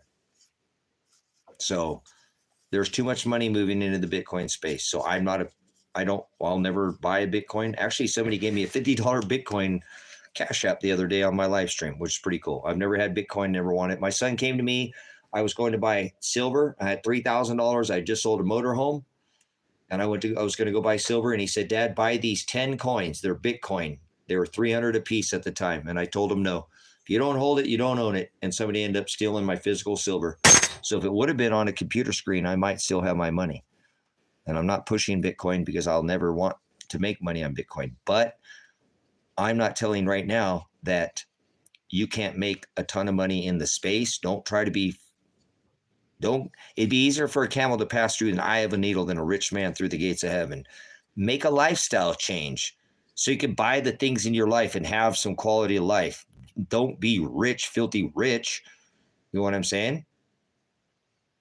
Cool. Yeah, I don't know he'll know how to do all that. My son's, but I think people should participate right now if they have the ability in this space for a short period of time for the run up and get out. Remember, if you make $1 million, you better have another $1 million to pay for taxes. So you better make 2. If you're going to go and you want to make $500,000, you better make $1 million to pay that $500,000 for taxes. But it'll happen quick. People will make money on this, and they'll take the smallest little bit. When it gets, people are going to be buying it like crazy, and the space will light up. So I don't doubt that Bitcoin will not hit $500,000 in the next 2-3 years, maybe $1 million Bitcoin. It's not going anywhere until the power goes out. And they already have a backup grid system. They already have their system in play. Like I said earlier, Musk with his boring machine, all these I see it in the towns and stuff around here. All these hardening of these power poles, big, huge, massive poles and stuff. That's not for us.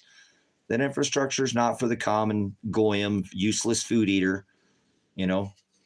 It's for them. And they'll continue to have this system because they're buying into this system. They're holding this right now, like I told you, what I see for about 4 to 5 years. I've paid attention to economic cycles, and I don't think these people plan on coming in the space and doing a quick pump and dump. I think they're going to long hold this and run Bitcoin up to over $1 million. That's what I see. I see $1 million Bitcoin because I've looked at the cycles. I said $1 million Bitcoin 3 or 4 years ago. So it's not like I'm remember, in just a year ago, just 1 year ago, they were like, Bitcoin's dead. It's never going, the crypto space is gone. It's all going to go to zero. Only criminals use, Bitcoin, blah, blah, blah, blah, blah. And look at it now, so you ask the question. I've looked into the space. If you really want to know, probably the best person I can lead you to right now on Bitcoin, that would be Adapt 2030.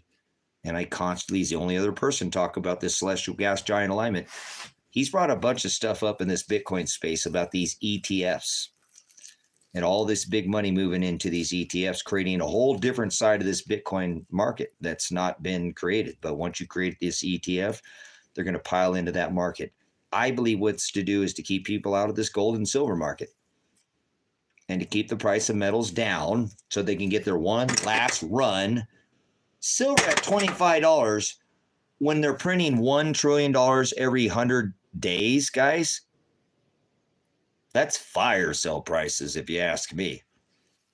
And remember, it doesn't matter the price because I don't plan on selling this 5-ounce silver bar for $1 million. I mean, I would if it would buy me gravel. I plan on trading that for gravel. And I don't want to trade my silver for dollars. To heck with that. I gave them fake money for this real piece of money. No, currency. I gave them currency. Well, that's not money. That's currency. It doesn't retain value. It has to be a store of value to technically be money. That's a store of value. So I would never hopefully have to trade this for this and then trade it back for this. Probably wouldn't even matter how much you try to give me. It could be millions of dollars. Because brothers and sisters, remember, I'm going to end it after I say this. Once all these dollars come home to roost, the trillions and trillions and trillions of dollars that we've been shooting all over the world with our inflation creation machine at the Fed, the pandemic, $8.8 trillion, Biden right now with the Fed, Obama, $10 trillion, all the 9 of the wars, all the, just spreading them all over the world, guys, forcing everybody to take it. And now everybody's rushing away from the dollar in a mad, peaceful, quiet rush away from the dollar. So one day you're going to wake up and the US dollar is going to, all of those are going to come home back to America where they were printed up. And you think it's expensive for a cheeseburger now? You think it's expensive for toilet paper now? You have not seen anything. This is going to make the 20s with hyperinflation look like child's play. It will happen. You mark my words. The dollar will never go away. It's all going to come home to roost. And yeah, it won't be worth much. If anything, they'll make purses out of it. And just like they did with the Boulevard. But try to remember during that Boulevard when a cheeseburger was $2-3 and then, Venezuela, it shot up to 500 Boulevard. One silver coin would buy you a whole month's worth of groceries. A whole month's worth of groceries. Japan is holding more of our debt than anybody, Stephen. I don't know what your name is. I've asked you a couple of times. I apologize. I don't know how to pronounce it, but I'm gonna call you ST.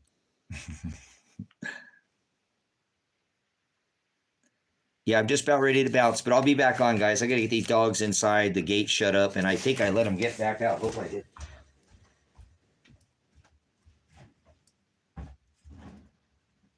You boys are good. They're watching the cows. They're doing their job.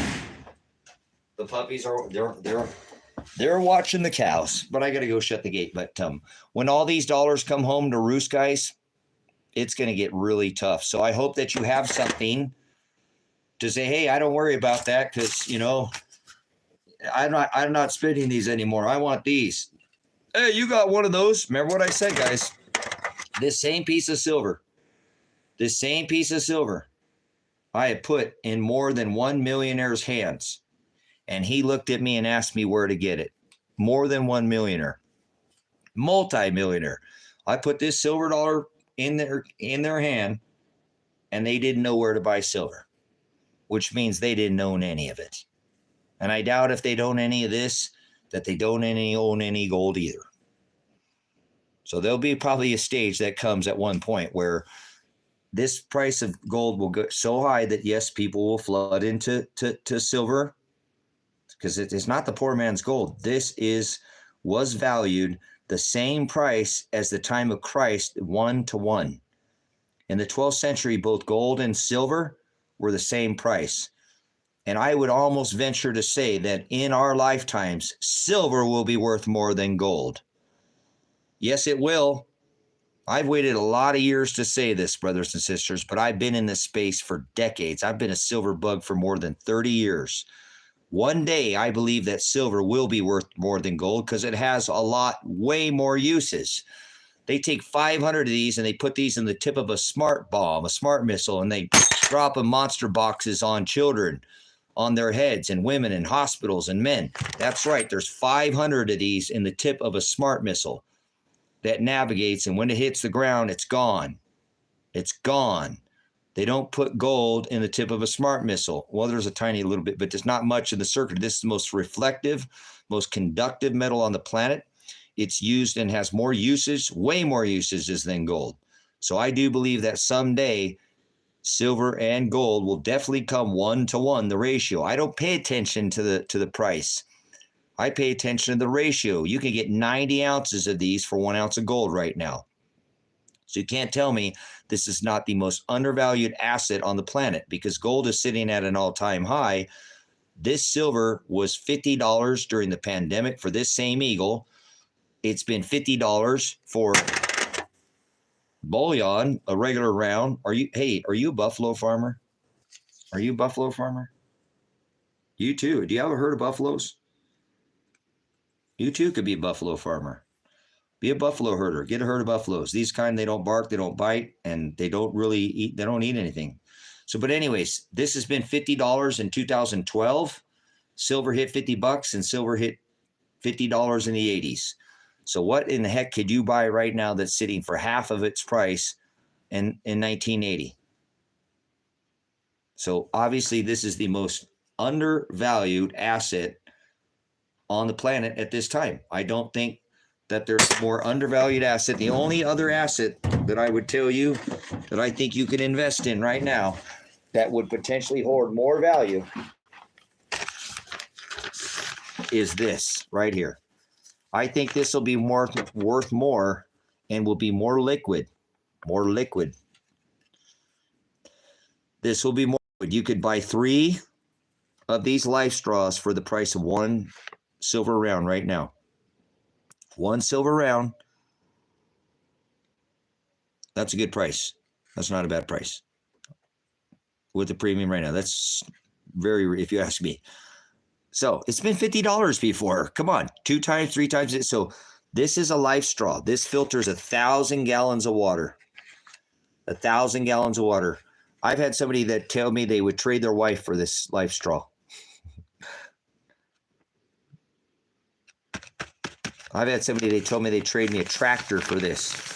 I've had somebody tell me they would trade me a pickup truck for this. I had somebody tell me they would trade me a horse for this. I've done quite a few live streams with this, but guys, I'm not saying that this won't be worth something, but I want to throw something out to you real quick. I think these will be easier to liquidate than this.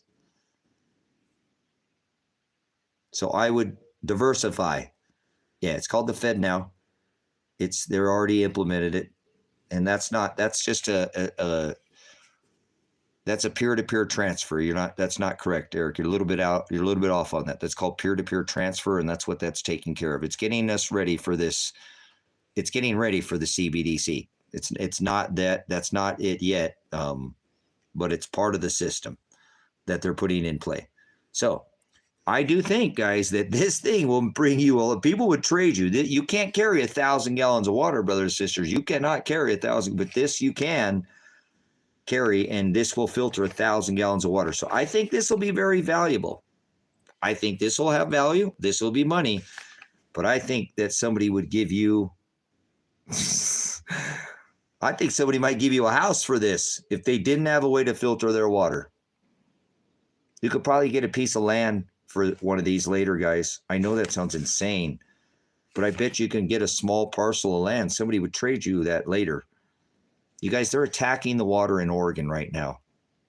There's been acts since 1909, but they're literally going after farmers, small farmers, because of the way that the land that, they're going to taint the land by farming. So I'm not going to go into all the detail. I'm probably going to do maybe a video on it. I will lead you to Yasa on a Ranch. He recently did a video on Oregon. If you don't follow him, he's a farmer or rancher, and he lives back east, but he travels around the U.S. going to farms, and he does a huge program on different farming. But Oregon is attacking the small farmer right now. They're going after farms and water rights and metering all the wells. They just did it out here in the valley that I live in. All these people that are on the city water, they all got meters. They're trying to meter people's wells. It's going to get difficult, guys, to get access to water. I believe it's one of the next things that they'll be attacking, and they already are. And under the Obama administration, he put executive orders out, the 923 executive orders that allows him to take your water. And I mean, even if you got a puddle in your driveway, it's theirs. It's theirs, brothers, sisters. So please, I think these will be extremely valuable. Get some food, but this is something.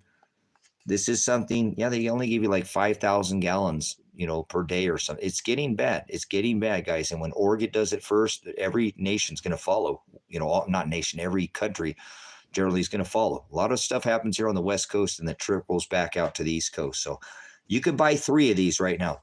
You could buy one of these for $30. One of these for $30, and I think that's a very good rate. $29-$30, that's a good rate. I really do. I think that's a very fair price considering all things.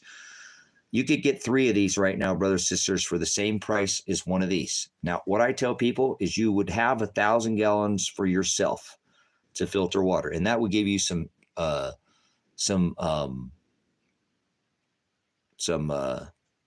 cool. I would stay away from some of the other companies, but I don't know. I don't know. The Sawyer Mini is another system that's like more, but it filters a lot of water, a lot more water than this. Okay. A lot more water than this. But my point that I'm making is if this is $30, we'll just average. Thank you for that information there, Bo. Appreciate that. Putting that in there in the chat. Good comment. You could take and hold on one for yourself. So you got a way to filter water. You could trade one maybe for that item that you wanted, and you could give somebody 1,000 gallons of water, guys, the ability to filter 1,000 gallons of water right now for that $30. Think about what I just told you. I know we're all been strapped, guys. We're all broke right now. It's hard to get by. The prices, everything's expensive. It's not getting, some things are coming down, but not the things that we really need. The things we need are just keep going up and up. But if you could get your hands on like 3 of these right now, and they sell them, I think, on Amazon. I'm not promoting Jeff Bezos, but I think this might be something good for you to stick. Just buy 3 of them. I'd buy a bunch of them if I was you, but I ain't giving any economic advice. But you could give one away. You could have one for yourself, and you could trade one. That's 3 separate transactions, guys, that I think for one of these coins. So definitely you could buy these type of coins. That what you need to do, if you don't know where to buy this, you never go to your local coin shop. your LCS. Go find a local coin shop. They will not price jack you. Build a relationship with them so that you can go buy silver and you don't have to go online to Atmex, SD Bullion, JM Bullion, Money Metals Exchange, Monument Metals. There's a lot of reputable dealers, gold and silver over there at Mike Bellotti, Miles Franklin at Andy Scheckman at Miles Franklin. You can call those guys directly. They'll talk to you in person. But if you want, you need to go to your LCS, your local coin shop, not the pawn shop. Don't go to the pawn shop until you get some experience. You can buy silver at the pawn shop, but you got to know what you're doing. Your local coin shop will give you this right near what you'd buy it for online, and you get to take it home with you that day.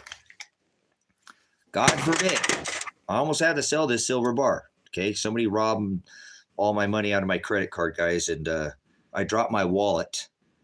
And somebody picked it up and drained my Cash App card and my credit card.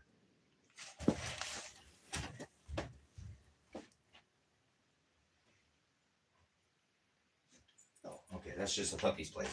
So I was able to get my money back from my bank. They gave me credit. They still got to do an investigation, but they credited me. But I can't get any money back from Cash App. They caught the guy. He got arrested. I got my credit cards back. They charged him with, credit card fraud and all that. Cash App will not give me my money back.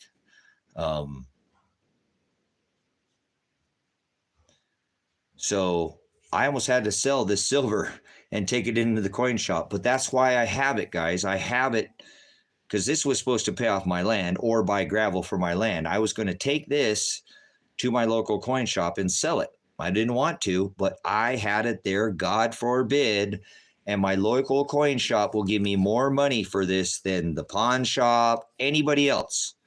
So it's very important that you build a relationship with your local coin dealer, your local LCS, your local coin shop.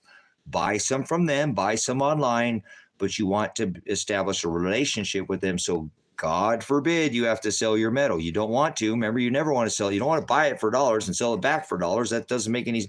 Oh, I'm going to buy it with toilet paper, fake fiat, a debt note, and get a tangible asset and then sell it back. But it's there if you need it. And so your local coin shop, guys, was going to give you more money than anybody else. So build a relationship with them. They're good people. Coin shop owners are really neat people. Some are a little weird, a little eccentric, but kind of like myself. But this is why you want to build that relationship with your local coin shop, guys, because you don't want to sell it back to them. But what if metal gets very high? You know what I'm saying?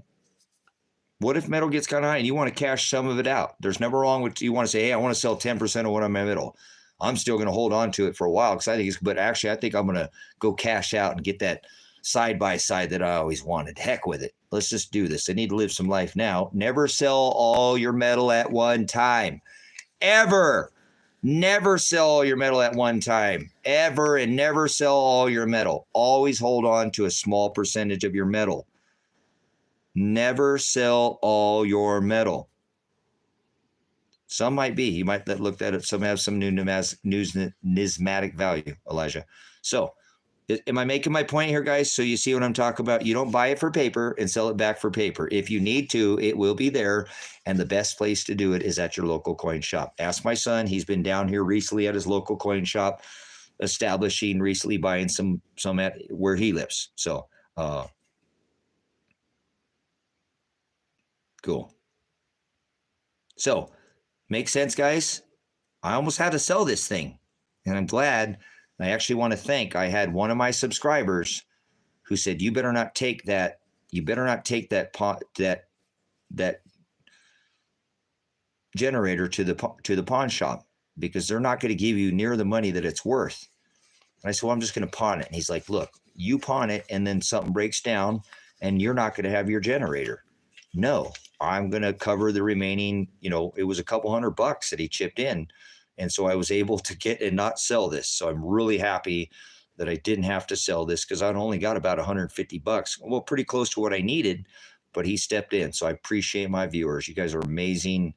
You helped me out. And, I'm a little frustrated that Cash App won't give me my money back. I've got 20 plus hours in dealing with it. And the guy got arrested. So I don't know what it's something electronically. I don't know what it is, guys, but look, I still have this in my hand. So thank you so much for my viewers to support this channel. So thank you for the continual growth of the channel. Yeah, it just depends on which one. That would be called new numismatic value.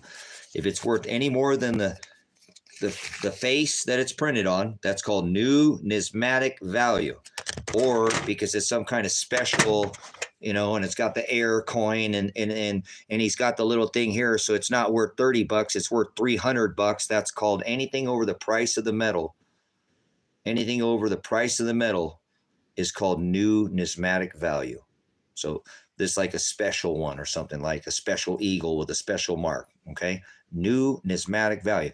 You guys, I recommend if you have anything that's got new numismatic value, let's say you got 3 coins and one of them's a really special one. This one's worth 30, this one's 30, but this one's got a special mark and this one's worth 300. Nobody's going to give a crap about your coin being worth $300 when they just want the metal out of it later, guys. They're just going to give you the same price of it. The Eagles have been doing pretty good, showing that the premiums are, have done well. But I'm telling you, when things transition, you're spending it like that. Nobody's going to care that this one's $300. So what? How much is it worth in its weight? Does that make sense? How much is it worth in its weight? And that's what they're going to give you. So if you have anything that's called new numismatic value right now, like my son is asking, hey, is this $2 worth more? Yeah, if it is, it's worth $15. Go buy $15 worth of metal with it. So that's what I'd recommend. If you got a special coin, take it in your coin shop. They won't rip you off. They'll tell you what it's worth. They want to sell you metal in the future. They're not going to rip you off, okay? And then they'll buy it from you in the future too. Not only do they want to sell you metal, they want to buy metal. They make their job by buying and selling metal. So they're not going to – coin shop is one of the best places to not get fake metal too, okay? They have a reputation. So if you have something, yeah, Eagles aren't too much more right now, but I don't care. Look exactly what the Eagles did, exactly what they were supposed to do during the COVID. It was like $30, $32 or something. These got up to the premium for the Buffaloes, and these were 50. These were 50. I used to buy these at spot price. They'd be in the milk bin back 20, 30 years ago. You could buy silver Eagles. If they had a little scratch in them, something like this would not be worth, it's just the price of bullion, because I stuck it in my pocket and I carry it, and but I don't care. It's my pocket piece. I got to have metal. This has been set in the millionaire's hand. And he looked at me like, where'd you get that? So anyways, yeah, let's do that. We need to do that for ping test this thing before we go. Nothing sounds like silver.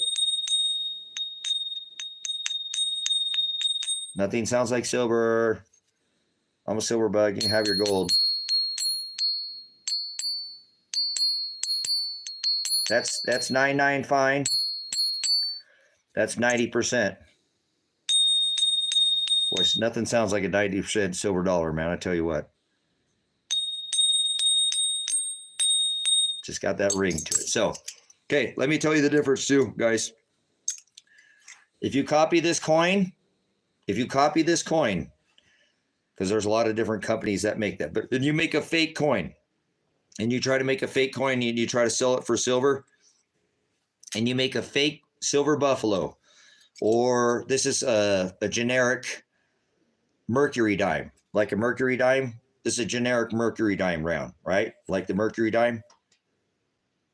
If you copy these and try to make a fake, you're going to go to jail. You're going to get thrown in jail for probably 2 to 3 years. 2 to 3 years, maybe 5 years. You copy this U.S. Eagle. You copy this U.S. Silver Eagle. This is an actual piece of currency, and you're going to go to federal prison for probably 15 to 20 years. So Pippy will always ask, why is the premium so high on this coin? You ever hear anybody give a good answer? That's my answer. 2 years or 20 years. See why you pay more for a Silver Eagle? People don't want to copy that. You go to prison for copying that coin. Not that there's not fakes out there. Be very careful. There is fakes, but you go to prison for copying a Silver Eagle, right? You're just going to go to jail for copying a buffalo. Or does it make sense? I told you I've been in the space for a long time. I know some things about this metal market that I don't think anybody else has quite discovered. Some of these things that, but okay. That's my rant on silver. We went from talking about money. You can't eat gold and silver, right? So I better go get something to eat, guys. I'll come back on a little bit later.